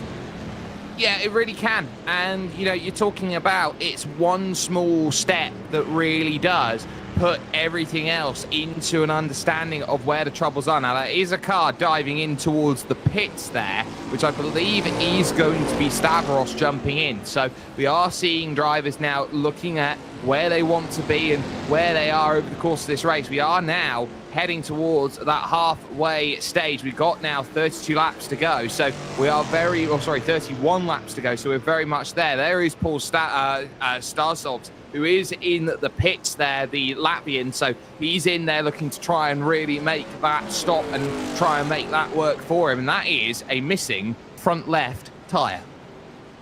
Would explain why he was consistently bringing out the yellow flags in Sector 3 there. He's obviously had a mischief and tried to nurse that car home. He's probably taken it off the track to make sure that he's not causing any issues for cars getting by him. So he'll be in the pits there for lengthy repairs. He is still in the car, so that's great to see that he is planning to get back out. Back of the Anfield is, oh my god, this is getting really scary here. This could be side by side between Simoncic and Mrocek there. The last lap there for Mrocek there was a 2:24.3 and it was a 2:24.2 from Simoncic. So again, they're still lapping about the same speed there, but an uncharacteristic error there from Mrocek and taking a little bit more speed into that corner at turn 6 there. Again, I'm just from the body language of these cars here, Jake, I get the absolute unshakable belief that Simoncic is just cruising right now. He is just circulating right now behind Mrocek and waiting for his opportunity to pounce. It feels so smooth when you watch Mrocek in front, who is ragged and throwing the car in left, right and centre here. Simoncic just effortlessly keeps up with that car in front. It's a case of what is the difference between a great driver and a legendary driver, and you're seeing it right here. Yene doesn't have to go and take this race lead right now. He really doesn't. He knows he's got 30 laps to try and decide that from this point onwards. He doesn't have to make that move. But Davin Mrocek realizes that he's driving at 100% and Yene Simoncic is at 95. And the moment that you really sit down and understand that, for Davin Mrocek, this is going to be soul-destroying. He leads this race. He's led the most laps of this race, but he knows that at any point, Yene Simoncic wants to try and unleash and go into God mode, he can, and there's not much that Mrozic can do to stop him at that point in time. It's just a case of when and does he feel like it. Yep, we've got a car coming out of pit lane. I believe that is that going to be Steve Carwin or Robin DeVos, either way, coming out of pit lane. Robin DeVos has done his second pit stop, as we have still got a number of drivers that will still need to do their first pit stop, and that will update the timing screens to let us know. At the moment, it looks like Jackson Robillard, Rhys Gardner, Oscar Campton, Tom D, Nicholas Hilbrand. We've also got Nicholas Kirsten, Dan Andrews, John Kenny, and Mike Mallon, along with Mark Johnson and Jonathan D, all to come into pit lane. As we were saying, we're a little bit unsure about Mike Mallon because he did go into pit lane, but again, it's not coming up on the scoreboard that he has done a pit stop there, so possibly missing his pit box and having to just drive through. But either way, back with Nicholas Kirsten then in 11th position. That is the fight for 10th right now. You can see Matt Wright just in front. We've also got Wyans up in front in the number 5 Ford Mustang. Riley Wyans in 9th position, so still a good chance to get inside the top 10 at this halfway stage of the race. We're going to be coming up to the second round, or for some drivers the first round of pit stops in about 5 laps time, I would imagine. But again, it'll be very, very interesting to see how this all unfolds. Strategy wise, we've seen from your two leaders, from Rocek and Simoncic, the undercut or the overcut isn't always the favourite. Sometimes maybe going in earlier might be the desired thing to do. Short term, yes. Long term, no. It's sort of where I'm at the moment. I think in the short term, if you want to undercut someone, it works because you do get that advantage, you do get to jump ahead, and you do get the benefit of fresh tyres to go out there and attack with, and you can go out there a little bit quicker and give yourself that margin. But if you're staying out a little bit longer, where do you pay the Pied Piper back? The answer is the long game, because you'll be consistently with fresher tyres a couple of tenths of a second quicker and able to gain that time back over the long course of a stint. So yeah, it's a case of, do you want your 2 seconds now, or would you rather pay 3 seconds back over the course of the stint? That's basically what everyone is having to deal with at this point. Everyone cycled through once. We did see Mowen dive in and make a pit stop in the early stage. I think it was a lap 15, lap 16. He decided to make that call. Might have been slightly later than that, but everyone's probably looking at their second stops. Chris Gordon is going to be one of them, just exiting pit lane right now and funneling back into line. He certainly does. So the number 88 car in 19th position has jumped into the pits. That was Robin DeVos that was just in front of him in the number 124 car. But this is Nikolai Bavenbeck then, your AM class leader right now.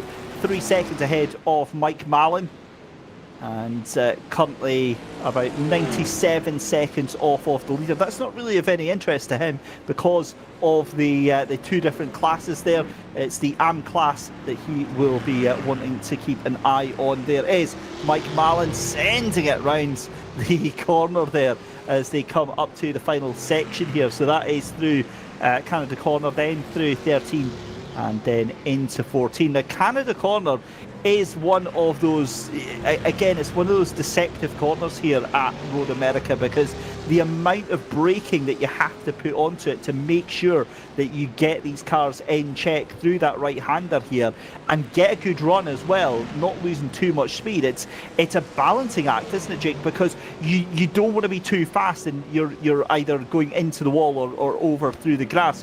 But on the same token, you don't want to be too slow into that corner and give everyone else an opportunity behind you.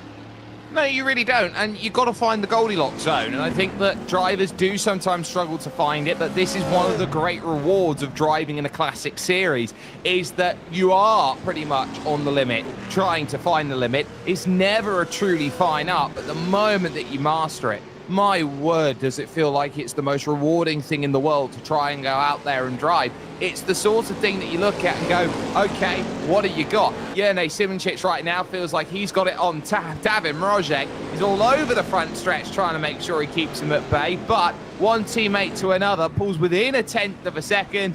and lifts. Look at that. He is in full fuel save mode because he knows that he can. And do you know what the most frustrating thing is, David? Is that often the quickest drivers are also the greatest fuel savers. It really does rub salt into the wounds here, because you can tell just how much Mroczek is having to push this car right now. And Simoncic again, just it must have been coming out of 13 and 14 that that Mroczek just really gave that red rag to Simoncic to try and take that position. And the thing is as well, Simoncic isn't interested, it feels like isn't interested in taking the lead right now. Quite happy to sit in the slipstream of that car in front, possibly save as much fuel as possibly can, and also add a little bit of psychological pressure to Mroczek in front. I mean, I know they're obviously teammates, but they feel so comfortable with the pace of the cars right now that they're in a league of their own, essentially 20 seconds ahead of the rest of the field here as we cut back to this fight for 4th, 5th and 6th position.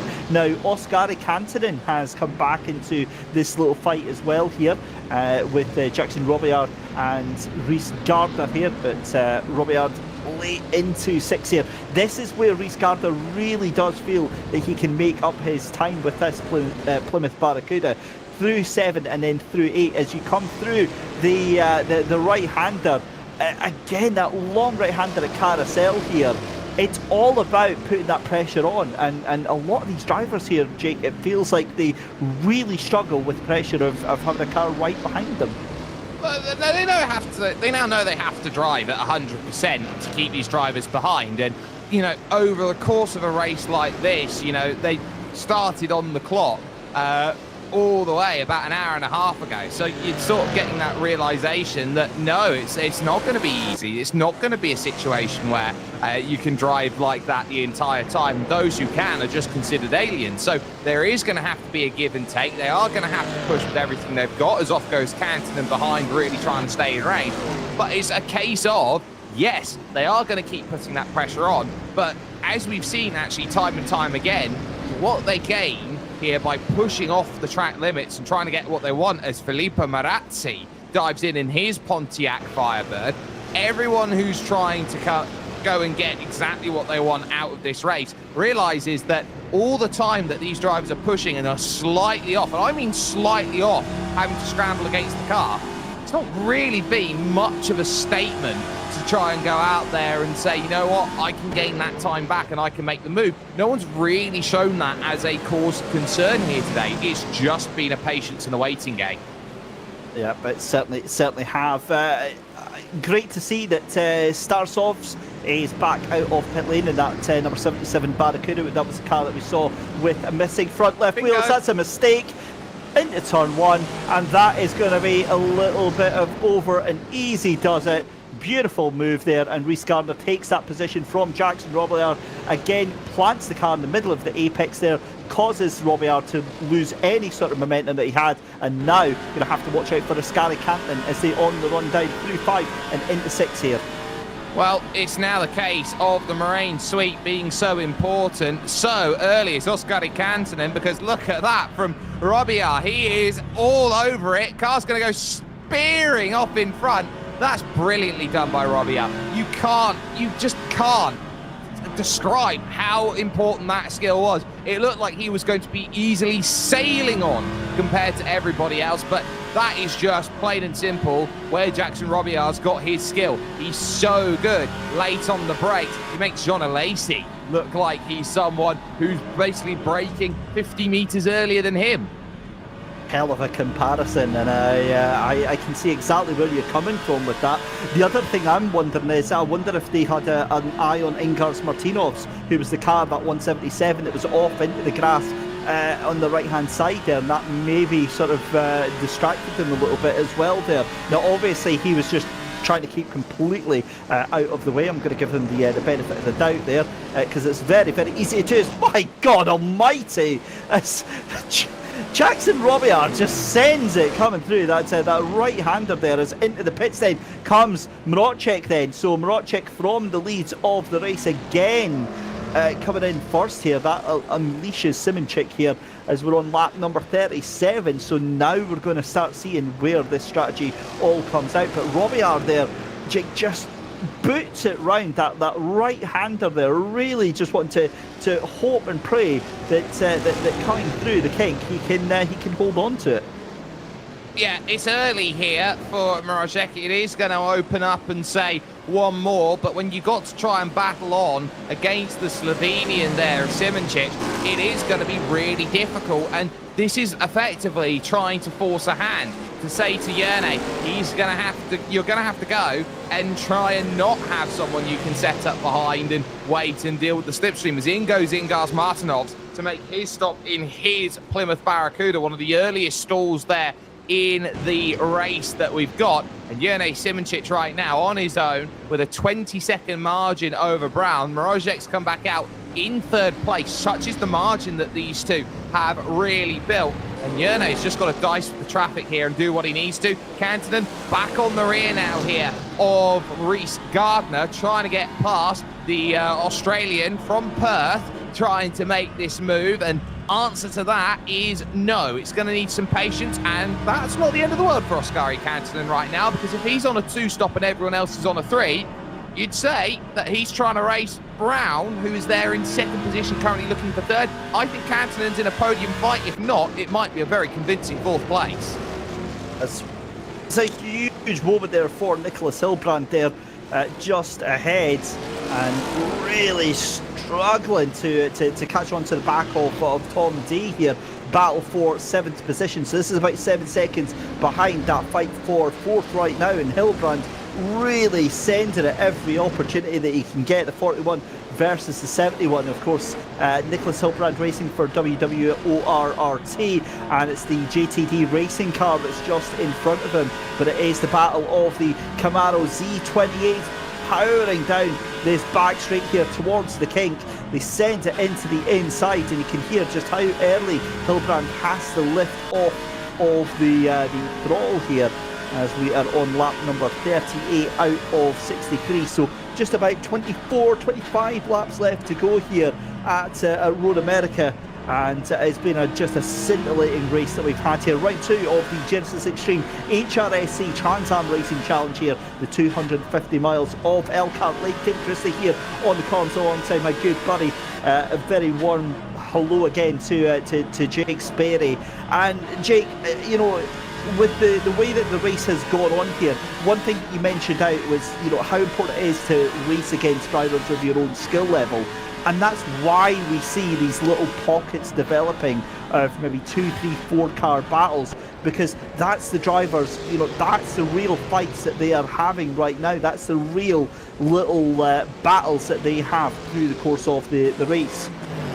It is, and that's why you really get an understanding of who's got what and who's got the ability to go out there and go for it. This is going to be the sort of race that you look at, and yes, it's a long season out there, and everyone's looking around at everybody else and saying, well, what have you got compared to everyone else? As Kantonen again is trying to prove that he's got the one-up number there on Rhys Gardner, the Southpaw racer, on the brakes down the hill at the Moraine Suite, looking for the left there of 5 and holding it steady there. But we are seeing that, and it will reflect on how drivers look around and think about, well, what points are we going to get and how are we dealing with the course of a season. And it is a beautiful season that we've got.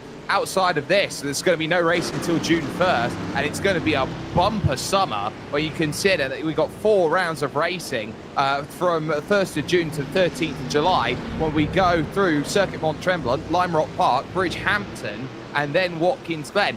It's quite simply put a beautiful run before the finale in August at Sonoma. So you're talking about this season, everybody's thinking about, well, okay, it's a prolonged start. Everyone's got time to get ready with the cars. The moment you get to mid-season here in this series, David, these races are going to happen thick and fast. Certainly is. It looks like we've lost another driver from the race then. Mike Mallins has retired. He is not going to be taking any further part in this. And that is that's gutting to see, really. But he will be back with us for round number 3. As we're watching Oskari Kantonen still on to the back then of Reece Gardner, the fight for 4th and 5th position. And you've got to say that yellow and green, or rather the green and yellow number 94 of Gardner, it looks resplendent in this the spring sunshine here at Road America, of course, in the middle of Plymouth, Wisconsin. It just, it picks up the light, and I know obviously the drivers won't particularly care about it, but it's always nice when your livery kind of reflects what a fantastic bit of machinery that these things are. Absolutely, and there's a reason why when you talk about the best cars that are out there, the most memorable are the ones that you look at. That is Riley Wyans, who has missed his pit box by forever and 3 years there. So he's managed to find the reverse, and he has been disqualified for it because, of course, this is the lawless times of the world, and so he can very much reverse in the pit lanes if he wants to, before some moustached fellow from the middle of England decided to outlaw it for everyone else, and that wasn't really quite fair, was it, Mr. Mansell? No, it wasn't. But, it's, racing is racing. It's always been about what's not written in the rule book as much as what is written in the rule book. And if there's anybody that is going to find a way around it, it's going to be a racing driver, whether that is a real-life racing driver or a sim racing driver. They will find the holes like Swiss cheese in any rule book, in any regulation book, in any championship, anywhere. But Riley Wyans gets out of pit lane, thankfully avoiding any sort of penalty or any wrist slapping on that. And again, one of the great things about these community championships is the fact that, it's a little bit more relaxed. It's a little bit more about having that fun than some of your top-tier esports championships here. Going back to this then, as Simoncic then still about 39 seconds ahead. He's going to have to, you'd imagine, come into the pits now. What I wonder, actually, could Simoncic try to be holding out and maybe turn this from what was going to be a 3-stop race into a 2-stop race, Jake? Do you think he might try and stretch out a little bit this second stint?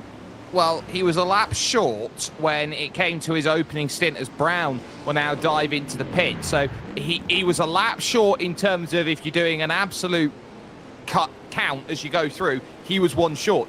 But he might be able to negative split and gain that back over the course. But it is going to mean that he is going to have to drive more and more conservative as this race goes on. 29 seconds, the gap, 28.8. I do expect Davin Rajek to be driving uber aggressively to try and pull this back, but he realizes that even if that gap is pulled back, and even if Jurnej Simoncic has to move onto a different style of stop, Jurnej Simoncic still has to put less fuel in the car by the time he gets to the end of his stint.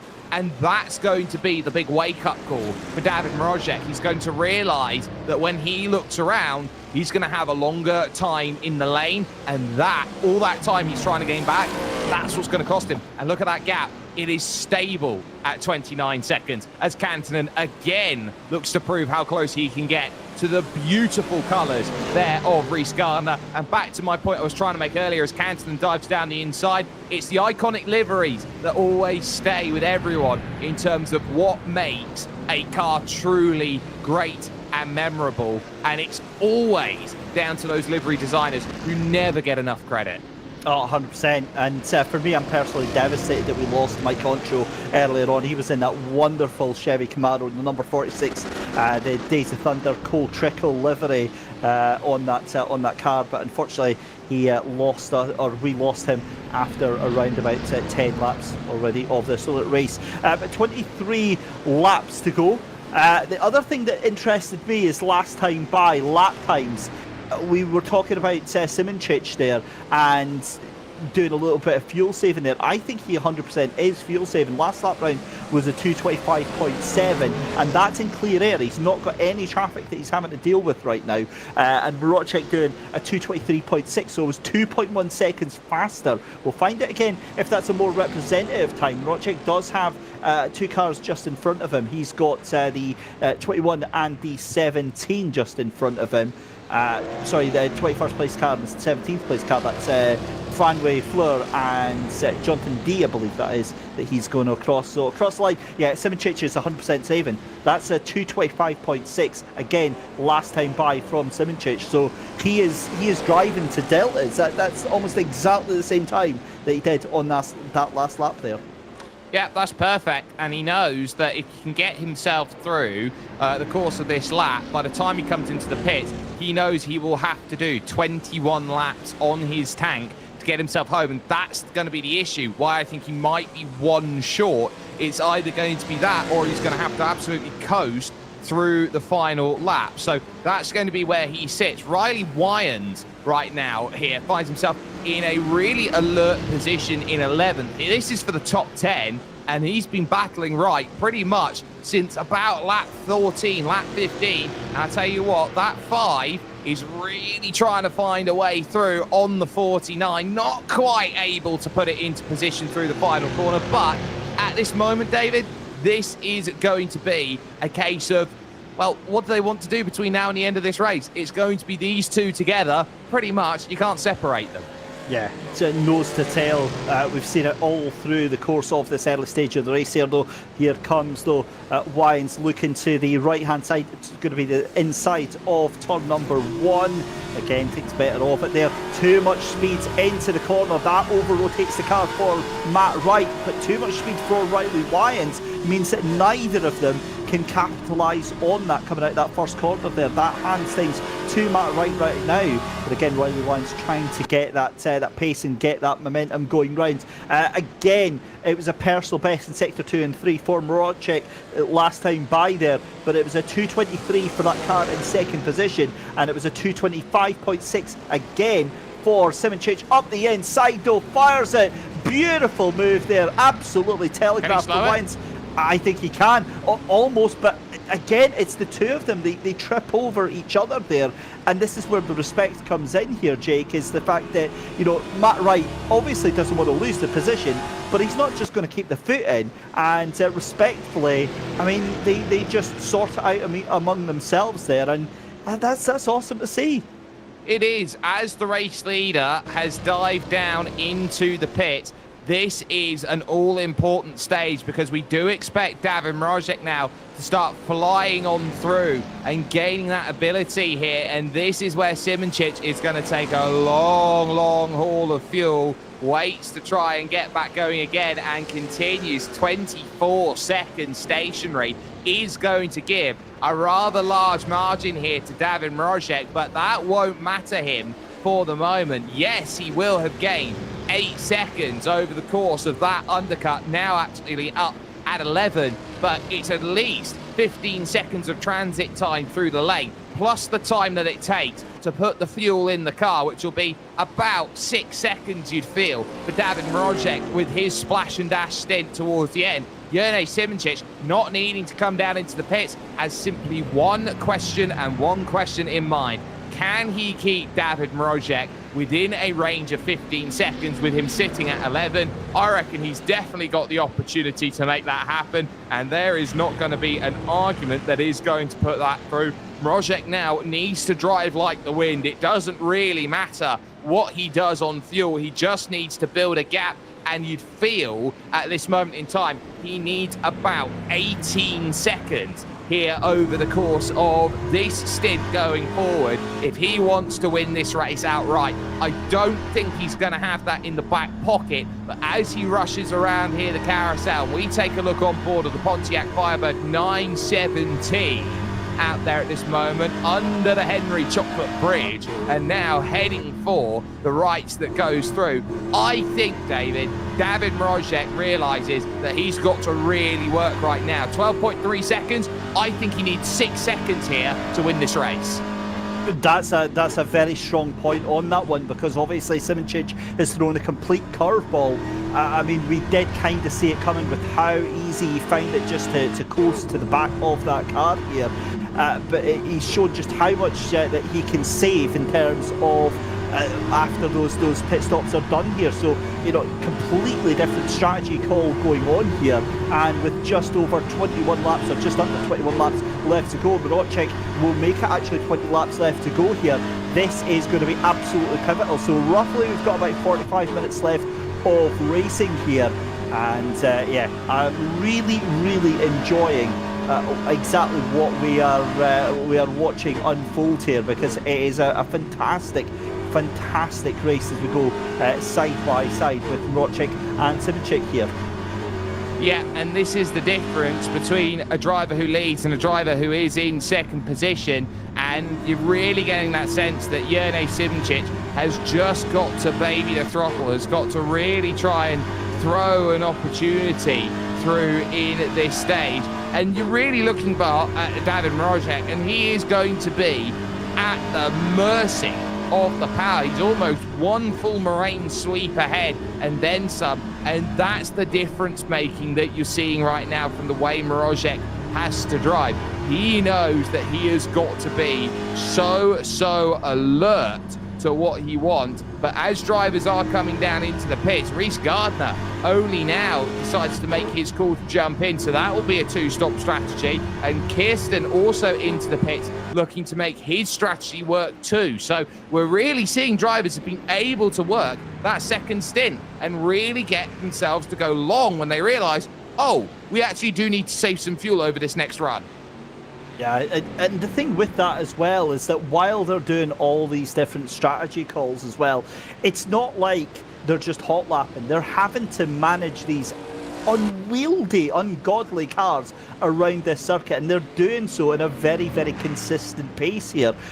Everyone that is still on track at the moment is still relatively comparable lap times to those around them, and there's still some fantastic little battles, but we are starting to see some gaps starting to spread out. Maybe one of the quieter periods that we've actually had through the race. I think the closest we've got right now is Nikolai Bavenbeck and John Kenny that we've got on screen here just now. Of course, Bavenbeck in that AM battle, he is now 5.5 seconds ahead of, in fact, actually make that near 30 seconds ahead of Chris Gordon. Because obviously we lost Mike Mallon, who retired from the race there. So that almost certainly gives a sigh of relief here for Nikolai Bavenbeck in that AM battle. Yeah, you got to remember that Mike Mallon won the opener over at Riverside, and you're starting to look around and say, well, what do you have? Bavenbeck, by comparison, was second over at Riverside. So this is a huge plus when you consider that's a 20-point swing from being 5 points behind to 15 points ahead. Now Oskari Kantonen will make his pit stop and will look to try and get that one all nicely put together. John Kenny diving though for the inside, number 25, later, into turn on the inside, sliding it through, all the room in the world given. I think you could have parked half the state of Wisconsin in that gap, but the move's done nevertheless. And it made it look very good indeed. So John Kenny then getting himself up there as, again, nothing really to gain in terms of position there, because Bavenbeck in the lead of that AM class as well. So it's not really going to count for anything other than getting a little bit of kudos up here in the commentary booth nonetheless. But we're rattling down the laps very quickly here, because we're into the final 45 minutes of the second round of the championship. As you said, it's going to be a fairly long season with us basically going all the way through into the end of July, into August. We've got Billionaires Gamble coming up next at Circuit Mont-Tremblant. And then we're off to Limeworth Park, personally one of my favourite American racetracks there. The Golf Club 225 at Bridgehampton Race Circuit, then the New York 250. I think that is going to be an absolute banger on the 13th of July for the New York 250. And then rounding out the season there, round 7 on August the 3rd for the Californian Challenge at Sonoma Raceway. And you couldn't ask for, I guess, a more fitting racetrack to round out your season. Yeah, and that's so technical when you get to it too, as you go through. Of course, it's had so many names it's gone through. It had been Sonoma. It had, of course, at one point in time been the Infinity Raceway. But at that point in time, you would say it's perfect. You finish the championship at Sears Point, and there's not much more that you can say except that is the perfect place in this Trans Am series to finish off a season which is going to a circuit which is so synonymous with that Trans Am style of racing. Yeah, and of course this is essentially a throwback to 1969 to 1970 as John Kenny into pit lane in that number 25 car.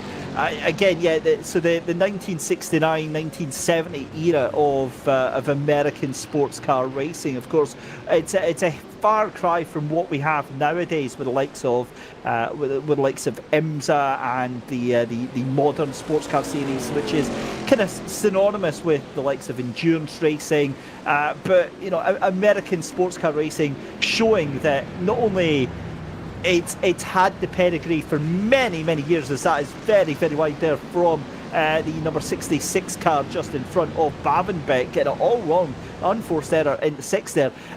You know, for me, it's not just about the muscle cars. I look to the likes of you know, sports car, saloon car racing, even like the Idemitsu or whatever it's called now, the MX5 Championship that they've got over there. Some of the most intense sports car racing, but this for me really brings it back to almost like a club level, almost like a national level, where it is all about the racing. It's all about what you leave out there on track, Jake. You do realise, David, that if you pander any more to the summer of '69, Brian Adams is going to start singing about his first real six string. Mate, it's only because I feel like I'm almost that old that I could remember this first and by. Not quite. I mean, I'm a good, 15 years off or 13 years off or whatever, but yeah, it does feel. And the thing is, I'm a late comer to this sort of stuff, Jake, as well, right? I'm a modern boy when it comes to like the race now. I love like the British touring cars and GT3s and stuff like that. So I wasn't really interested in historic racing. And then one of my good friends, who's a racing driver, Rory Butcher, started going and doing historic racing, and I started watching it, and I started watching like Goodwood Revival, and then start, you know, the Targa Floria, and start watching the sim racing and stuff. And it is wild. Like the little championship that I did, it was like classic British sports cars, and it's just a completely different vibe. It's a completely different, you know, field of people that enjoy racing in this, and completely different discipline as well, because, you know, it's not so much about, you know, hot lapping every single time round. It's about trying to tame these wild beasts, these wild animals, and they are an absolute blast. They are so much fun to drive.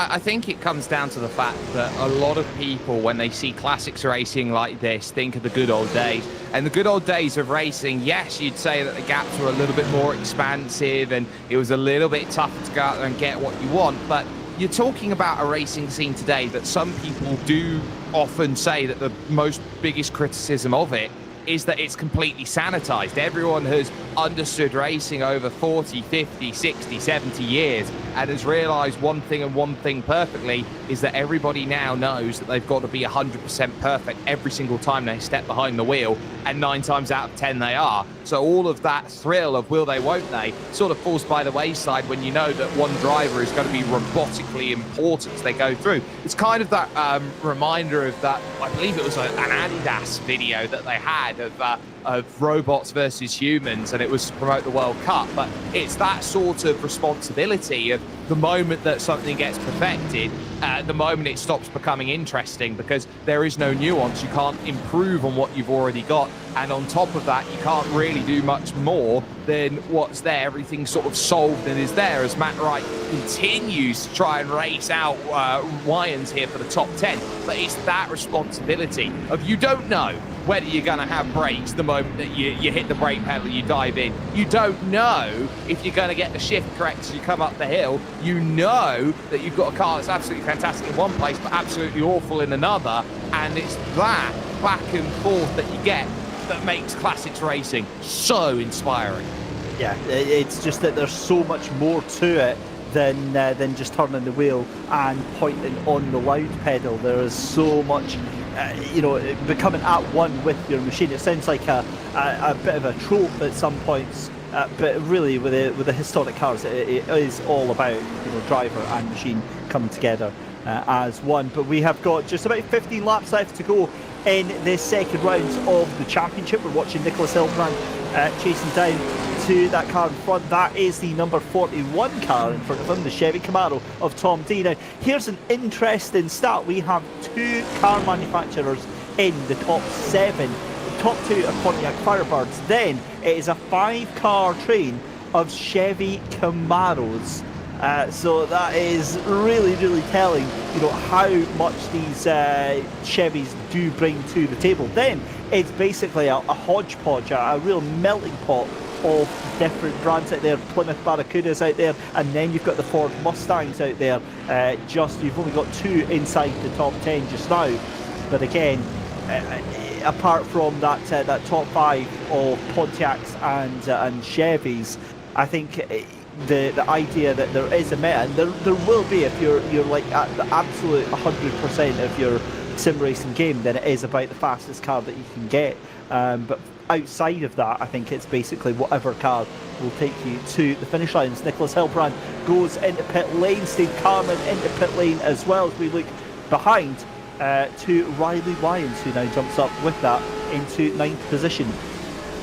Yeah, so you're really getting the sense now that these drivers who have themselves a battle are looking at the end. There's still going to be a lot of sorting out to do, as some drivers will have to go for their 3rd stop in this race. Others will be happier with their 2-stop strategy that's opened up. But you look at someone like D, Robillard, I'd say Brown as well is going to be another driver. Davin Mrozek we're expecting as well. Those are the 4 drivers that I expect to come down in, go onto a 3-stop. Everybody else, I think, is good to the end on a 2-stop strategy. So it's a case of how much time will they lose in the pits and how much are they willing to give up at such a late stage. I think Robillard's going to be okay here for 4th position with the gap that he's built over Kantanen, so he's done a really good job. Brown as well, I think, is going to be safe, but look at how Riley Wyans is just being put under the cosh at this moment by Matt Wright. Matt is just doing everything right through every single corner. He's pushing where he needs to push, and he's backing off where he needs to back off, and look at him give an extra 2 or 3 car lengths the moment the lap traffic comes into play. This is being incredibly well managed by the 49 Plymouth Barracuda.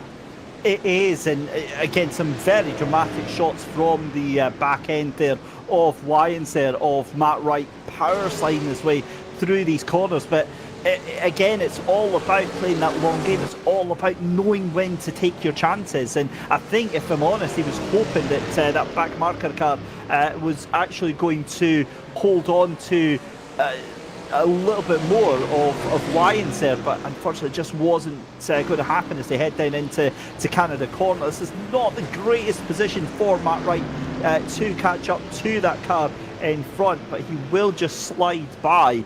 I'm fairly confident of that. That's Juanwe Fleur in the number 52 that is just in the way just now. And I thought that was going to get out the way there. Doesn't get out the way there. And a little bit of confusion, I think, there for Fleur, to be fair. Didn't seem to cost all that much time, but yeah, that was still a little bit of an awkward moment. And it's the golden rule in any kind of racing for these blue flag situations. The car in front, the car that's putting you a lap down, wants you to stick to your line and be consistent and be predictable. Because if you try and move out the way, that's when accidents tend to happen. Yeah, you're taking the words right out of my mouth there, David. It is legitimately a case of once you have a line, you absolutely, as lap traffic, and nobody wants to be lap traffic, by the way, everyone wants to be on the lead lap and fighting for the victory, you just got to stick to it. You've got to stick to your guns, you've got to stick to the line that you've got, and you've got to allow cars to make their way around you. In a series like this, yes, I would say it's the responsibility of the passing car to make the pass cleanly, but it's a game of give and take. You have to give the opportunity to make those overtakes happen. Otherwise, you're just blocking for the sense of blocking, and there's really no point in that. Jerne Simoncic has dropped a little bit of time. Is the gap now 13.7 seconds? I still reckon it needs to be about 18. So 4 seconds for Davin Mrozek to chase down between now and when he needs to pit, or he's got to hold out for something mega and decide not to pit. I reckon he'll have to pit, but for how much? I don't think he's got the angle that he wants, and that gap's crawled down by about 1.5 seconds, which indicates to me that Mrozek's had an off for just 1.5 seconds. Yeah, that would be absolutely spot on to say that. I also noticed that I think it was Mark Johnson who's had a bit of a moment as well. He was dropping down the times there as Robin DeVos jumps into pit lane. So again, it just shows how much is on offer here in the final stages of this race. With 13 laps to go, you've got a car coming out of pit lane, and I will never ever get used to the sight of how fast those cars go into pit lane and come out of it as well. And you were mentioning about how racing, some of the comments saying that racing sanitised. I'll be honest, I'm a little bit glad that that's one of the things that we've brought in, certainly for sim racing. I don't see the need to have a pit lane limit, but it feels a little bit strange to see in this day and age.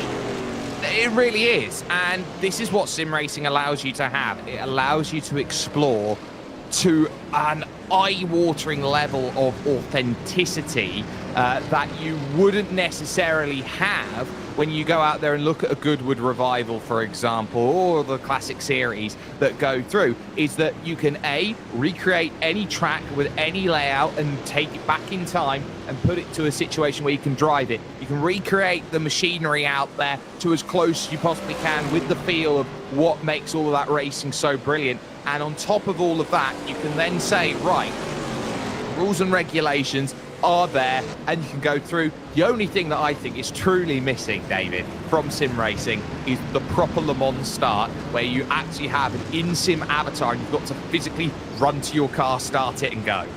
I'd be up for that. I'm absolutely just holding down W and then having to press E or F into the car as Tom D sends it up the inside. Reese Gardner takes the position like candy from a baby. And unfortunately, it was a case of Reese Gardner doing all the work for Tom D there. And it might be short-lived because the 88 car just in front of them will maybe hold up things just a little bit. That's Chris Gordon. And there we go. Look at the pace now that Gardner has, trying to catch back up to that car there. So any damage that was done, I think, has kind of gone back into the favour of Reese Gardner there. That is a get-out-of-jail-free card.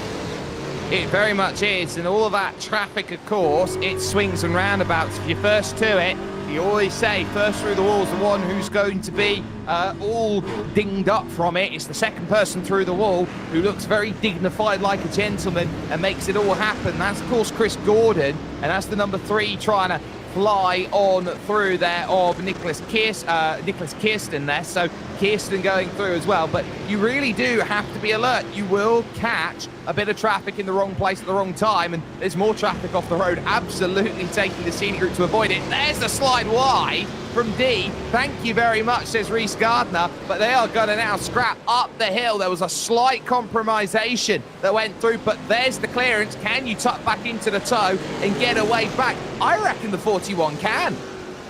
Comes Curtin. What a performance coming out of that corner here. My good Lord, what a run. And just held to the last there by Tom D. Reese Gardner gets the streak away, tiny little bit. Streaking away might be the wrong choice of words there, because it is still very nip and tuck. And here comes Kirsten, sends it up the inside, late onto the brakes as well. So very close to contact between the two of them there, but it is still Tom D ahead in that battle for 7th position. It's ebb and flow between these 3 cars just now, and that was amazing to see the fight between Reese Gardner and Tom D that just dragged Kirsten right back in, who was 3 seconds behind, believe it or not, at the start of that previous lap, and is now within 0.3 of a second. Amazing stuff here, and you get the feeling that this is going to keep going on. Now, if these 3 fight on, that might be able to bring Wyans behind them into that little battle as well, and then we've got to start thinking of strategy. So again, I mean, it's been quite a lot lately where I've been doing commentary on say races that go on for a couple of hours, and 2 hours in, and it's like the gaps are like 15, 20, 30 seconds, and you're just like, yeah, it's done, right, we can call the race now. Honestly, outside the top 5, I've got no idea what the hell's going to happen here, because you get the feeling that Wright and Wyans might still be able to make a move into this with the whole pit stop strategy, given that we may have to see some splash and dashes in the next 10 laps. We definitely might, and that's where you're going to start waking up and looking around at those drivers who do have to make that call and do have to make that decision. What do they have available? How aggressive can they be, and how much do they need? That's the race, and that's what they're going to have to stick to. Kirsten, very happy, sitting on the back, seeing the absolute tail happiness of the 41 of D just in front, and he is hoping that it's going to be another tail slide too much. And I wonder how much of this really is Tom D really overdriving the car, really looking at the massive limits of grip and being unable really to pull it all in to go through. In fact, D is going to be one of those drivers, splash and dashing. So +1 for Nicky Kirsten. He's going to definitely be happy at the fact that he can jump up and gain an extra one, and this will be a freebie. Yep, and that is a fantastic time to get that done. So I think he'll be very, very happy. Tom D goes into to pit lane, and here is Simoncic then in that second place.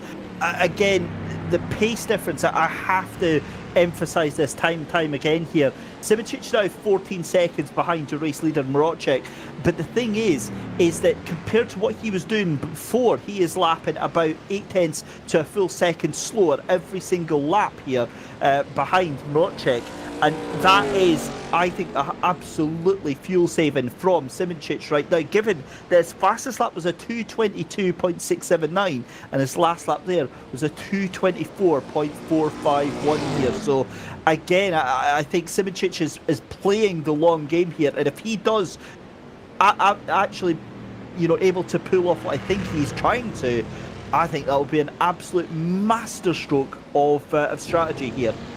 Well, the one thing he's got to remember is that the moment that David Marozek pits, even if he does fall back behind 4 seconds, 5 seconds, he can go hell for leather. He can go out there and attack the track where Jene Simoncic can't. And that is going to be where it gets interesting, because Simoncic can say, yes, I am 13 seconds behind. I'm probably going to be 5 or 6 seconds in front. But depending on how early David Marozek decides that he wants to pit, is how much time he has to gain in terms of an advantage. And I reckon Marozek is going to wait until the tank runs dry. I reckon that is going to be about 3 or 4 laps. And I reckon that Jene Simoncic is going to be put through the ringer in the race lead. Potentially. My concern, though, is whether or not Simoncic is building a little bit of reserve for himself as well. Whether he's got anything in the tank, because obviously he'll be saving as much as he can just now. But I wouldn't be surprised if he's trying to do that. As whoa, that's a huge moment for your race leader coming into 6th. Can he get that car slowed down in time? Almost, as he's got that number 27 just on his inside line there. That was a big moment. Filippo Marazzi there, causing a little bit of hard palpitations, I think, for David Marocek there, as we're watching Oskari Kantanen. Now, this was a car that we saw up towards the almost the podium fight just now, and still within a shout, to be fair, because Jackson Robillard, it hasn't been a driver that you've got to say has... It always feels like he's at his own demise right now with how hard he's having to push that car. You get a feeling that if he was to end up in the wall, it wouldn't be a surprise with how hard he's having to fight right now. Well, if Kantanen can, then I'm sure that he'll be I will be one of his biggest fans, but if he can't, then he shan't. So this is going to be something where Oskari Kantanen is thinking about the moves, and again, he's so early to it there. That is as lift and coast as he gets, as he has to wait through the corner, trying to attack it off the exit, but he's just keeping Robillard there in a position where, you know what, I've got you on a leash. Whenever I want to, I can pull the plug and say, you know what, I'm off. That is what I think he'll be waiting for, that opportunity. It's just basically getting the signal from himself to absolutely go for it, as Nicholas Kirsten all over the back end here of Reece Gardner now. So this little fight for 6th position is getting quite spicy. Remember, Tom D was involved with this, but Tom jumping into the pits around about 2 laps ago. So we've got about 10 laps left to go. Your race leader just coming across the line any second now. In fact, there we go, as Filippo Marazzi jumps into pit lane. So don't be surprised to see a big swarm of cars coming into pit lane in the next 2 to 3 laps here, because this is going to be it. This is going to be the last gasp of fuel for a lot of these drivers there. for your race leaders, 2:24.654 for Mrocek. Simoncic starting to open up the light pedal now, 2:23.825. I wonder if Simoncic has decided he's done enough. I wonder if Simoncic has realised that he's got enough now to comfortably get him to the end of the race. We'll wait and see here, but certainly, I mean, that's a marked improvement in pace. 0.8 of a second faster when it was almost metronomic pace from Janis Simoncic on that 2:24.6 there. I'm feeling that he thinks he's got enough in the tank now to go. Yeah, I think he feels like he's got some confidence and he can start now. He's obviously been driving to a number, and the moment that he hits it, he can go. That's pretty much where they are. And there is Moisoni Fleur, who is there in the Dodge Challenger, that number 52 machine. And that just in front is going to be quite important. Look at that for a slide through Canada corner. And a little bit of then some. And thank you very much. Going to pick up one more. Yeah, beautiful, beautiful stuff here. And just showing you that, unlike other races, as Kirsten has got past then Gardner for 6th position, we're back to the fight for 4th and 5th position. So it's all change here. And exactly what I was away to say there is, a lot of the races that we tend to commentate on is a beautiful move up the inside from Canton at turn 6 there, gets that position from Robillard. At this point in the race, there's a lot of races that we're commentating on that are dead in the water by this point. The gaps are 20, 30, 40 seconds gone at this point here, but you've got absolutely no idea how any of this is. It's way, way too close to call right now. The old baseball adage of races like that is that they'd start singing on the radio broadcast and say, it's so one-sided, pack up your things, we're going home. It's that sort of understanding of everyone trying to go through. Oh, there goes the signage board. That's so aggressive by Oscar Canton. He's decided that he has taken the signage board off for a little bit of a ride. But no, this is out there, and it's out there not just for one place. I'm looking down that top 10. There are 3 different scraps within a second. Unbelievable scenes here in the dying stages of this second round of the Genisus Extreme HRSC Trans Am Championship here from Road America. Fantastic second round here, 250 miles of Elkhart Lake, and I mean, more action than you can shake a stick at right now. We're on board with Jackson Robillard for this fight for 4th position. Robillard just losing out there to Cantonin. Whether or not he'll be able to get anything back here, a little bit too wide, and that is going to be it for 5th position. And again, Canton is going to send it off. Now we say that, there's nothing saying that Canton won't do a very similar mistake. And in fact, that's kind of what we've seen time and time again from these little battles here. It's like one lap we'll see a mistake from another driver. We think it's done and dusted, and then suddenly they're at each other's throats again. Yeah, it's a case of it's a give and take sort of drive that you've got out there. You can obviously give yourself everything that you've got, but you're going to have to take that back somewhere else over the course of the laps. And that's what we're seeing. Drivers who do make mistakes, there are abilities to go and gain that back, and that's what we're noticing. Nico Hillebrand was someone who you'd probably say he'd want to be in the top 10. Is that Birchfield out? Birchfield's gone. Birchfield has retired from the race here, from what was 10th position. He's all the way down, and that is an absolute heartbreak there. Our 6th DNF of the day, and completely unexpected. Birchfield then in that number 31 will drop down the order in that Ford Mustang. Oh, that is, I mean, to lose it so close to the end of the race, Jake, that is absolute heartbreak right there. Look, you put in the time, you put in the effort, and if you lose it so late, you feel like it's all for naught. And that is the duality of racing, is that you will put in that effort, and sometimes it will be for nothing because you feel like you got nothing back out of it. It was a great drive. In comes Mrozek. There we go then, into pit lane. This is going to be absolutely pivotal for the race then. Your race leader into the pits, as what does Simoncic have? I'll be honest, that car is gone. I mean, that car is absolutely away with it. Mrocek will come out of pit lane because it's only a short dash that he has to do. But there we go. That's it, done and dusted. And we didn't even have to blink What a tactical and strategy masterclass there from Genisus. He doesn't have to look back now. That gap is going to be well over 6 seconds by the time they're done and dusted. And he didn't even have to make a move on the circuit as Reece Gardner squirreling under brake and tries to get that car broken down. But again, Kirsten was, well in front there, had a bit of a gap there after that mistake. But yeah, we're back chasing this here. And the thing is as well, is that these two fighting on, that's going to drag them back towards Riley Wyans. I think the biggest telling point in terms of Davin Rajek is we've still got Gardner versus Kirsten going on. I think the biggest telling point was how long Davin Rajek actually stayed stationary. That was 11 seconds, 10.9 in the box. That is a long time stationary. And so when you're getting that understanding of, okay, 11 seconds in the box, that's huge. We were expecting that he probably would have only needed 6 seconds of fuel if he was driving it absolutely perfectly. But you got to remember, a lot of these drivers are sliding out that extra slide, that extra bit of fuel injection to try and get the power in to make sure that the car stays straight. You're going to gain that, you're going to lose that time in terms of the pit stop, and that's where 5 seconds have effectively gone from Davin Rajek. That gap would be 3 seconds right now if Davin Rajek had kept that point on the straight and narrow. He simply just couldn't compared to Simoncic, and look at that gap, it's spiraled and skyrocketed.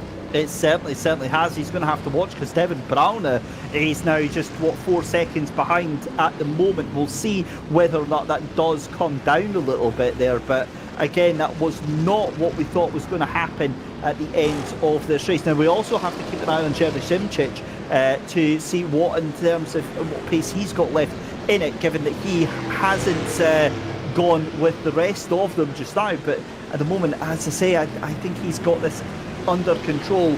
Certainly that's what it would look like at the moment. But also just having confirmation there that it does look like Austin Birchfield has had a disconnection from the server. That's why he is no longer taking part in the race. And we often make the comment that you get real life technical failures, we get in-game technical failures as well here, and that's a very difficult pill to swallow. Yeah, it really is. It's the sim racing equivalent, I like to say, out there, David, of the engine going boom. Although the engine can go boom in a race like this, it is the sim racing equivalent, and it happens more often than the engine deciding it wants to let go. Oh, Gardner gets it all shades of wrong, just about going to keep it out of the gravel, and it's going to survive that in terms of that, but he is now going to drop a couple spaces. Uh-oh, bye-bye. That car is well and truly off into the grass. I think he's bored and wants to have a little play in the sand pit there. You hate to say it, you really, really do. Right, okay, so we've got just about 5 laps left to go. We've got another car going into pit lane. That is going to be Riley Wyans into pit lane, I believe it is. Yep, there it is in the Ford Mustang, and that thing spiking into life there as he jumps down into the pits there, as that is going to be Matt Wright with the number 9, I believe that was, the 29, I think that was, no, it couldn't be 29 because that's Matt Mallon, who is obviously not taking any further part in this, but Matt Wright is, oh my god, that's a car off into the grass in the backside there. That is going to be the 18, that is Mark Johnson. So as dramatic as that looked, I've got no doubt that might have just been he's seen some fastest cars coming and he thought, right, I'm just going to keep well and truly out of the way there. He was, from what we're being told, fighting with Filippo Marazzi, so maybe that was the case, maybe that was genuinely a moment of an incident there. But I'm also noticing Marocek then, that gap was 8 seconds, remember, that's coming down to just under 7 seconds here, so we'll keep an eye on that. That pace could be enough to catch up. It's going to be a tall order because that's 5 laps left to go here. But I'm not sure. I don't feel 100% confident that Simoncic has got this, but he might just be managing the gap here. I think he does have to manage the gap. I think that's going to be something important because he hasn't necessarily shown that he's gone long enough to get himself over. He's still got to do an extra lap compared to any of his stints, and he might not have enough in the tank the way he's driving, so he might have to be even more off the throttle when it comes to that final lap. So keep an eye out on him on the final lap to see whether he's got enough in the tank And remember, when it comes to driving towards the line, it is the toughest circuit in the world, bar none, David, when you're out of fuel trying to get it to the line, because you need momentum and you've got an almighty hill to crest. Yeah, it literally, it sounds like it's a proverbial hill, but it is literally a giant hill that is right in front of you. It's so steep as well. And you're coming out of 14, you're coming out of that right-hander where you have to take so much speed off. And it really will cost you as Robillard into pit lane then. But I'm very curious to see. That was about 0.4 of a second taken out by Mroczek on that last lap round there. The thing is with Devin Browner that they've got some lap traffic that they have to get past as well. But this is going to be pretty much it. This is the last splash and dashes that are going on just now. Robillard there was in the pits for no longer than I think 5-6 seconds there. But again, it's how much that is going to cost them. Not too much actually, because Tom D is a significant way back. Although that's a little bit flamboyant coming out of pit lane, I think there. Yeah, there's definitely a lot of slide there, but Robillard has come out ahead of D, so he's covered that off, and he's ahead of Hillerbrand as well. So I think this has been a good job from him to keep himself in play. 8th place, though, he'll be a little bit disappointed because he was up as high as 4th here in this one, but the strategy just hasn't allowed him really to go out there and get as much as he's been necessarily available to do. But those top 3, Browner, of course, won the opening round. He'll take 3rd here and he'll take some important points from it, but you're really getting that understanding of he's only 12 seconds off of the group of drivers who are simply put head and shoulders above the rest. I think Browner's having a great race. Yeah, he certainly has, and I think that it really stands out the fact that obviously he's not been able to fight for the leads and second place of the race, but again, it shows the class difference between Simoncic, Mroczek and Browner up to the likes of the rest of the field there. The fact that Cantonen is 40 seconds behind, and the fact that, you know, Mroczek has done the 3 stops that we thought he was going to have to do here. It really shows the different level of skill and pace on offer here today. But this is Tom D. We've seen this cracking little fight going on all the way through the race now, but he is involved with Robillard and with Hillerbrand just behind him as well, as that's a big moment coming through the cake there. But again, a little bit of rally cross experience there. If in doubt, flat out, and that's exactly what they have done just now with just 4 laps left to go in this race. Yeah, and those 4 laps left, I think, are going to be some of the most telling 4 laps we're going to see. Mroczek's not going to give this one up. He's going to drive with everything. He knows that if Jerne Simoncic has to dive for the pits, it's his all day long, because you will lose a case of 15 seconds in the pits. So you do know that Davin Mroczek's going to jump. Simoncic knows that he might even lose second position if he's not careful, if he has to dive into the pits and get fully stationary and back up to speed again. So for Davin Mroczek, he's just got to go. He's just got to put all of the pressure on, because he knows that he is simply put unstoppable, if only for the hole in his fuel tank, which is giving him the power. I think the problem with that as well is that Simoncic is doing more than enough. Even if Mroczek was able to do fastest laps of the race all the way through, I still don't think it would be enough right now to catch on to the back of Simoncic. I think Simoncic is easing off. He is trying to fuel save a little bit, but nowhere near as much as we were earlier concerned about now, given that he's still doing 224.4s.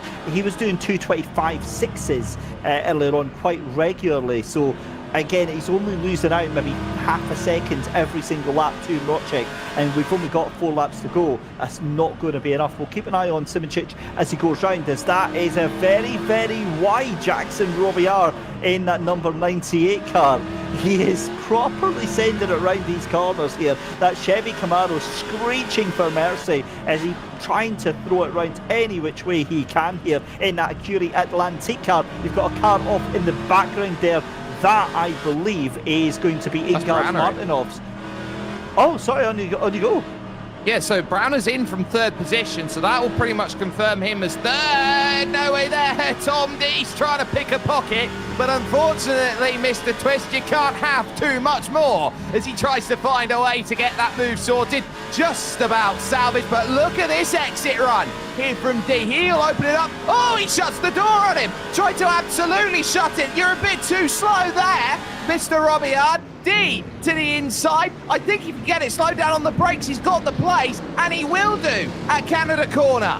Unbelievable stuff there. I think that was a little bit naughty from Robillard there. A little bit of afters going on as well, but that was a brave, brazen manoeuvre there from Tom D to send it round the outside. You've got another car off in the background there. That is just in front of them. So what can Tom D do? Again, out of 14, does it very, very nicely indeed. That car just keeping themselves out of contention. My goodness me, that was a heart and mouth moment there. But I would not be surprised if there's going to be words afterwards as Matt Wright jumps into pit lane as well. If there's not words between Tom D and Jackson Robillard there, because that, for me, that was a big no-no moment there. You cannot close the door or try and force another car beside you off track when it's trying to make a move there. Desperation kicking in. And my goodness me, if this is what the 3 laps are going to be in store for us, I think we're going to be an absolute wreck at the end of it. And Marocek sending it through the kink there. That's not going to do. Well, I was going to say that's not going to do his time any good, but he's still hammering down the time here on Simoncic. I cannot help but feel Simoncic is controlling this gap right now. It's 4.5 seconds, and it's fluctuating. And it's going to be 3 laps to go at the line. Simoncic knows he's got no margin if there is any form of cough in his Pontiac Firebird. He will look behind and realise Marocek's got his number if he isn't flawless, and the number of his fuel gauge is anything less than or equal to empty. He knows that he's going to have to run on fumes at the late stage of this race, and I don't think this is going to be as easy as people think it is. Oh wow, that was a huge lift there. I didn't realise just how hard he's saving here.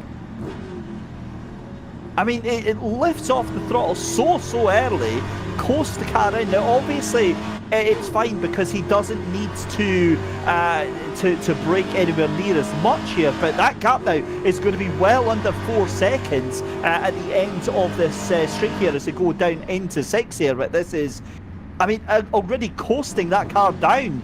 This is insane. I take it all back. I thought he was comfortably managing the gap, but well, how early he's having to lift off, I think this might be under some contention. That's saying that Marocek isn't doing the same, but I can't imagine with 11 seconds on that stop here, I can't imagine that he's going to have to do anywhere near the same amount of fuel saving here. Yeah, but he's still got that slow down and stand up time, so Marocek definitely doesn't have to fuel save. I think he's good to the end. Yene Simoncic is properly fuel saving because he's got to go an extra lap longer than the stint that he did previous, so he is having to extend that 100 meters, 200 meters of lift and coast to try and get himself through some of these corners with any form of confidence. He is keeping the gap pinned as he does that, which is incredible to think that he is actually managing that gap in a way that is there for him. But again, it is going to be really tight on that fuel, and this race is not going to be over until he has crested the rise on the straight on the final lap of this race, which is 2 and a bit laps away. Unbelievable. I would not be surprised to see that lap time massively change. It was a 2:23.9 last lap round for David Marocek there. It was a 2:24.3 for Simoncic on the last round, but again, I think it could be up to a 2:24.8, maybe even a 2:24.9 for Simoncic there. But again, Marocek just easing off the throttle there, and that gap is massively down. It's almost half the difference here. This is going to be where it really counts, and where Simoncic is really going to struggle here. 2:24.3 somehow. How the hell has he done that on that? No, there we go. 2:25.0. It did refresh just there, and that last lap there was a 2:23.9 for Marocek. That was a second faster from Marocek. This is going to be very close, because the thing is, if he's saving that aggressively, how much fuel does he have in the tank? This could be an absolute nail biter, Jake. With just 2 laps left to go here, this could be so very close. Well, the issue that you got here is that a second's not enough here for Davin Mrozek. If he gets a second over these last 2 laps, he's still 1.5 seconds short of what he needs to win this race. Jene Simoncic, though, how much fuel does he got? The moment it conks out, he's got nothing. So this is a case of either Mrozek's got to find another half a second a lap on top of what he's doing, or Jene Simoncic has got to run out of fuel. It's one or the other. It's not going to be both, but one of these two drivers, as it currently stands, is going to win this race because they've got almost a half a minute gap over to Devon Brown, who is there in 3rd place. But this becomes a case of, has Jene Simoncic absolutely mastered the numbers, or is this a case of Davin Mrozek taking a more aggressive strategy that in the long run has paid off, because Simoncic being aggressive on fuel might not pay off? Oh, this is absolutely nail-biting as they come through the carousel for the penultimate time. What an amazing, amazing way to round out our second event of the championship. We've had it all: tears, spills, drama, chaos, everything you could possibly want here, as Simoncic now starting to try and push that car as much as he can. Again, having to lift off, having to coast, having to slow down a little bit. That gap now under 3 seconds here, well under 3 seconds here, and he's going to have potentially a car that he's going to have to come across on that final lap here. But this is it, just a couple of corners left to go in this penultimate lap of the race. But Jene Simoncic has got 3 corners, and then he gets going up that start-finish line. There we go then, out of turn 14. And here comes your race leader, 2.4 seconds, the final lap of the race, 2.3 seconds. And the last lap there from Jene Simoncic is going to be a very, very slow matter indeed. I would be surprised to see that high 225s as they go across this time by. Let's see what that last lap was when it refreshes. It says it's a 225.1, but I think that's not actually gone through, because there was a 223.8 there for Mrozek. And oh my goodness me, that gap is 2.3 seconds. It could be enough for Simoncic to take this. It might be, but again, it's still reliant on Simoncic having fuel. He would have got a little bit of a quantum of solace out of the lap traffic that they got by. That would have given him an extra little bit of tug as he went along the front stretch, and that'll be enough to save. Mrozek going wide in turn 1 has also helped him out, has gained him a little bit, but as he now descends down the hill after the moraine sweep, now through towards the middle sector of his lap, he does get a lot of grass. And I tell you what, Davin Mrozek does look fast. He's not giving this one up, not yet, not this time, but you certainly get the sense that Jene Simoncic is on fumes and he is desperate to just get home. This is like running for the border right now, and he is running for Canada corner and a little bit further from that as well for safety. Yeah, he is absolutely running for his hide at the moment as we come through into the carousel. That gap starting to go up ever so slightly. There will be a point where Simoncic maybe feels that he's actually comfortable enough to try and put the boot down just now, but at the moment it definitely does not look in sight, because Mrozek is absolutely hammering this as the two cars go through the kink then, again lifting off the throttle, 2.3 seconds. Look at Mrozek absolutely sending it through turn number 13 there, through the kink, and that was unbelievable. Unprecedented there, up to 1.4 seconds there, but we've got just a couple corners left to go here, and Simoncic still hanging on for dear life. It could be under a second. Surely this has got to be enough. Surely he's done everything he needs to do, but it's been a strategy masterclass coming through 13. It's not over yet. 1.1 seconds out of the final corner. Simoncic is going to run out the crest of the hill. Mrozek in the tow. It's not going to be enough. It's going to be a race win for Jene Simoncic here, as Mrozek in second place there, and Devon Brown going to come back across in third position. But my goodness me, unbelievable stuff there. They come across the line. We've got Devon Brown as well. I mean, Jake, I'm just absolutely floored with all that sort of stuff there. I mean, Devon Brown will come across the line in third position. But again, I mean, just the pace that they had was absolutely incredible.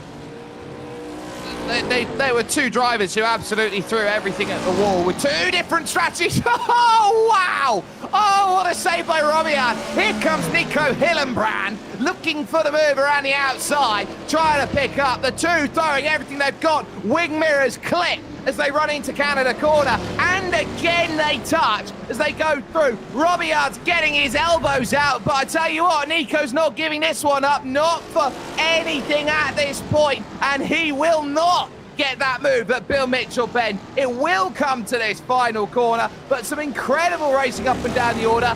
This for the final spots, 8th and 9th at this moment, and Robiard is gonna hold. Oh, you've got to say that this has been some incredible racing up and down, but Jerne Simoncic once again has proven why he's a legend. And there, of course, a lap down is Nikolai Bavenbeck, your AM category winner in the Pontiac Firebird.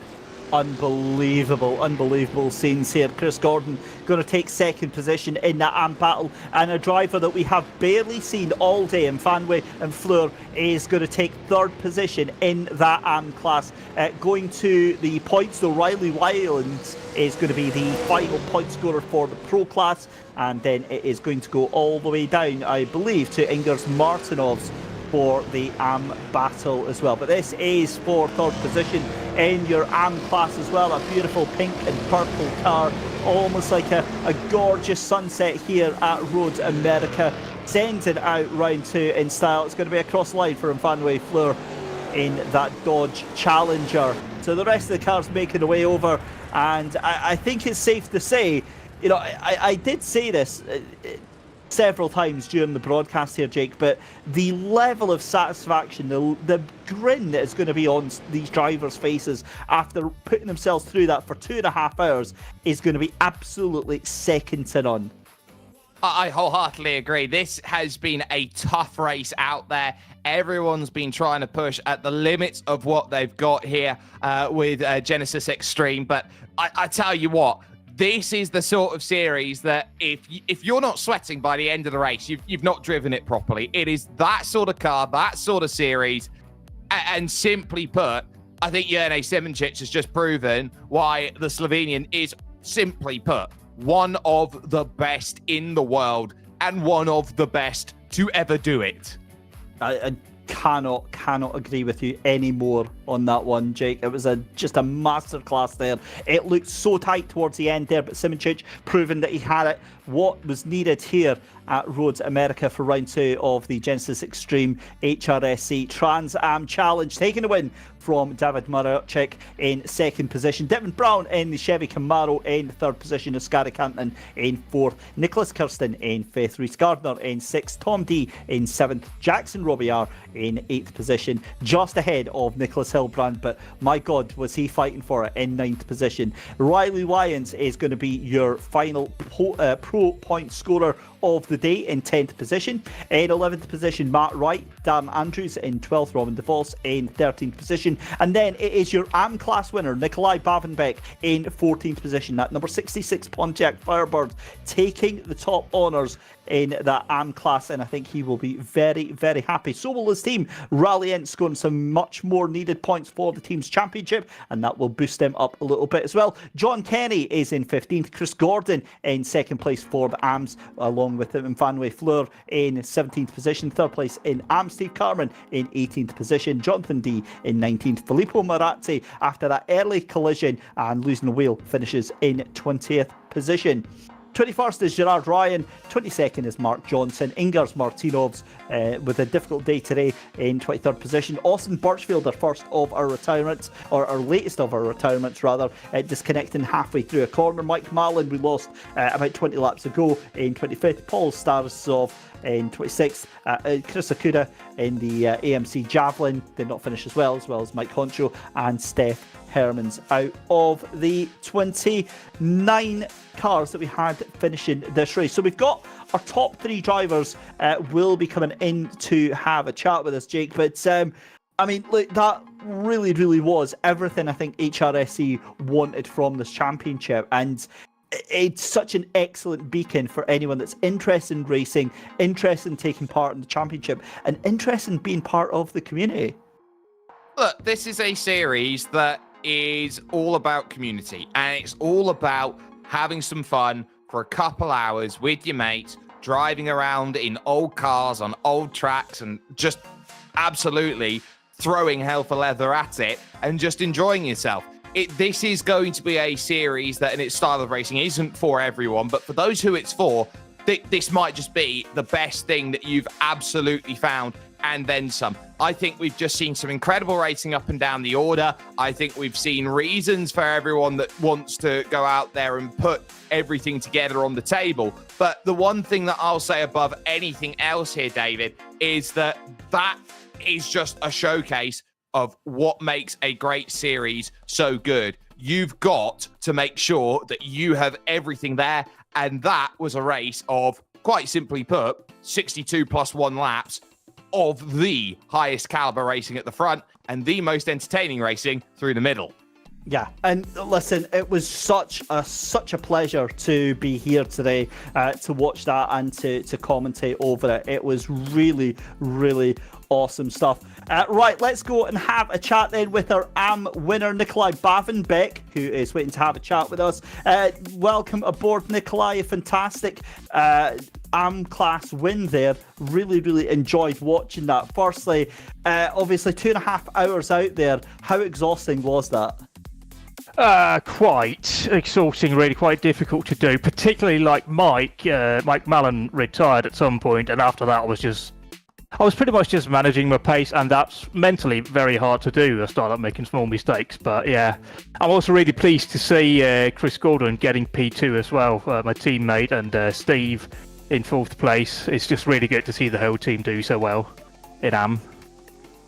It's one of the things that we were saying through the broadcast with these community races, these community leagues, is that they're very different from your pro sweaty esports competitions where, you know, it's every man for himself. It really feels like it's a group effort here, not only for your team there, but also for everyone. And you know, it's the first things that I notice is you're all usually in voice chat and all kind of congratulating each other in the drivers chat.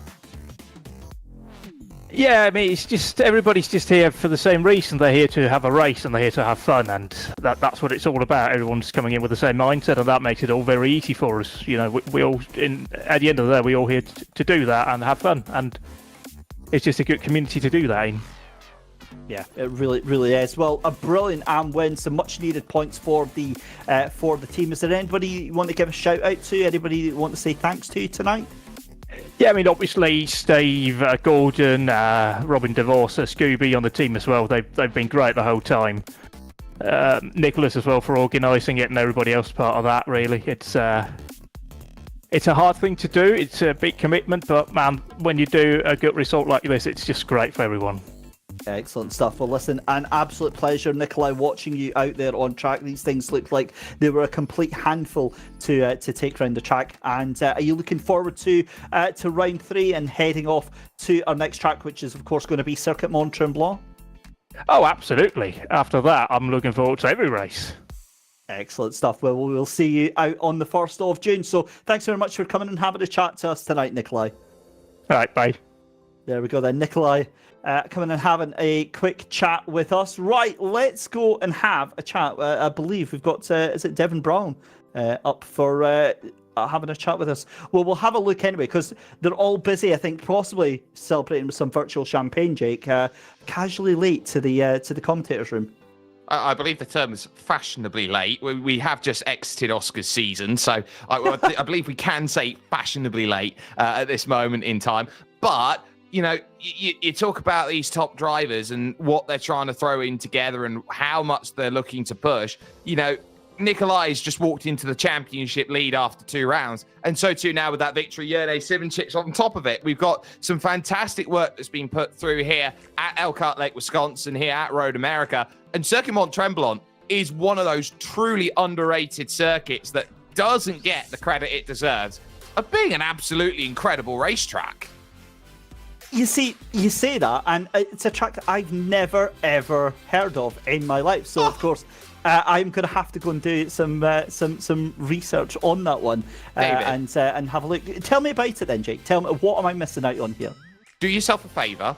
Either go get the mod on R-Factor 2 or play the original grid game, you will get Circuit Mont Tremblant. Maybe I have played it then, because I've played Grid, so... It's an incredible circuit. It's got so much elevation to it. It's got some long, flowing, fast sections that goes through. But the opening and final sectors of that track simply are mesmerizing, and is the sort of track that you look at and it is a masterclass of its time. And it gets overshadowed, I think, in Canadian racing terms by Montreal, which is Circuit Gilles Villeneuve, and of course by the Canadian Tire Motorsports Park as well. So I think that when you look at Circuit Mont Tremblant, it's a product of its time. I think it's very similar as a product of its time, but just without the pomp and circumstance of Gran Turismo, to that of Willow Springs. Well, it does look like we do have finally a chance to have a chat with one of the drivers. Jake, I believe you're going to get Genisus Simoncic to have a chat and tell you how the race was. Yeah, Nate, it was a game of 2-stop versus 3 between you and David. It was a case that you two know each other like the back of your hands. You're racing all the time. You've been teammates for a long time as well. Just talk us through your strategy with that race and what led you to a 2-stop, believing it was faster compared to the 3 that David used. A great question. I don't know, like it felt like the slipstream is very, very powerful, and it was very easy to make the necessary stint length to make for a 2-stopper. And I told myself I will decide mid-race what to do, because saving fuel is good anyway. And then when I caught back to David with maybe him having a bit of misfortune at the start of second stint, I thought, well, this is easy to stopper, I'm gonna do it. And when he boxed, I needed that extra 4 laps without the slipstream, and it was so slow that I thought I have just lost the race there. And then I didn't know until the last 3 laps if I will finish ahead or not. Well, you just about managed it. It was almost a second by the end of the race, but for you, it must have been a different challenge. You're the sort of driver who's got a palmarès that rivals Tadej Pogacar, for example, in the world of cycling in terms of how good your sim racing career has been. But what is it that has attracted you to this series? It seems like you're in everything in R-Factor 2 at the moment, but especially in terms of how you're racing, what this means to you. How important is this in terms of a series? Well, I'm racing everything in RF2 that's reasonable, like that has professional arrangement and broadcast and good racing and so on, and this for sure ticks those boxes. And not just that, but it's also having this unique aspect of having kind of a living museum, kind of in a way that you cannot really do anything historic apart from almost nothing apart from sim racing, and we can actually like do the racing as they had done it half a century ago, and it's a different challenge. It's really good fun for a difference compared to all the modern cars. I really enjoy it, but also it's for me well, it's a bit of a problem because there are not many series being organized, and at the same time I'm trying to make this streaming grow a little bit, maybe make myself a bit more comfortable for the streams, for maybe some future ideas that I would have with team. So this was a good chance where it is not too high for pressure, but still some pressure, and having fun and streaming at the same time. It just felt correct to sign up, and also it's a great community, some very fast drivers, and it's very enjoyable to be around here. You are now the championship leader coming out here of Road America. You head up over the border into Canada. It's Circuit Mont Tremblant that's next in the start of June. It's a circuit that not many people have had the opportunity to drive, but do you relish that challenge in terms of putting together a track that not many drivers have really known and building up those blocks to try and get the most out of it? I have probably done 3 laps around the track, and the date was probably somewhere around 2008, 2009. So I'm one of those many drivers that will have to relearn everything, and it's for sure a lot of fun to learn the track, especially with such a different car. I hope I will be up to the pace compared to people who are happy to invest like 200 laps of prep into it, because for me it's going to be much less than that. But it's a long time, so maybe I will find some more time to properly learn it. But I mean, if I have less space and if I have to still learn during qualifying, then it's even more fun maybe. So it will be great probably. Well, we wish you the best of luck when that comes along. Jerne Simoncic proving once again here, David, that he is top dog. It's a huge victory here today at Elkhart Lake, Wisconsin. It certainly has been. It sets up things so nicely towards the next race in the season. As you said, we are off to Circuit Mont Tremblant in over 8 weeks' time. It feels like a long rest for the drivers, and God knows after tonight they have earned it. You can see it there. Billionaires Gamble is next round of the championship. Round 4 is going to be on the 15th of June. We head to Lime Rock Park. Round 5, round 6, round 7. We'll tackle them as we come to them towards the end of the season. Then we head to the final round as well. But there we go, Jake. An amazing 2.5 hours. Thank you so much for joining me here tonight. Your final thoughts on today's race?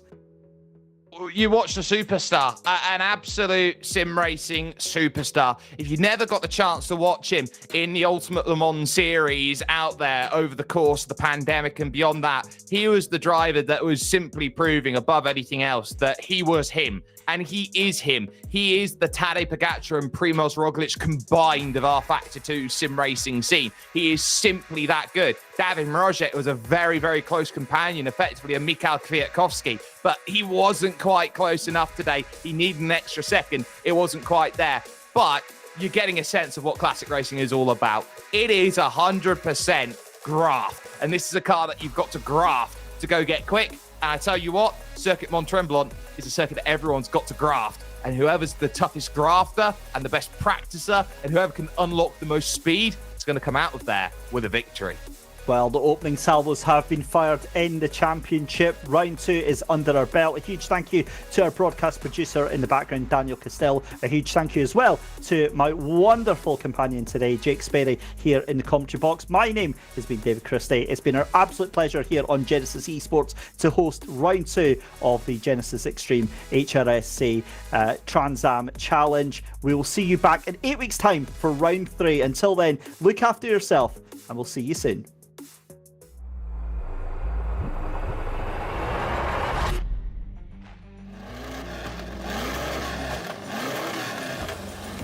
As well as contact already, and the number 3 goes sideways fire into the wall. And he's already bounced off the side of the car next to him. I'm not sure if they just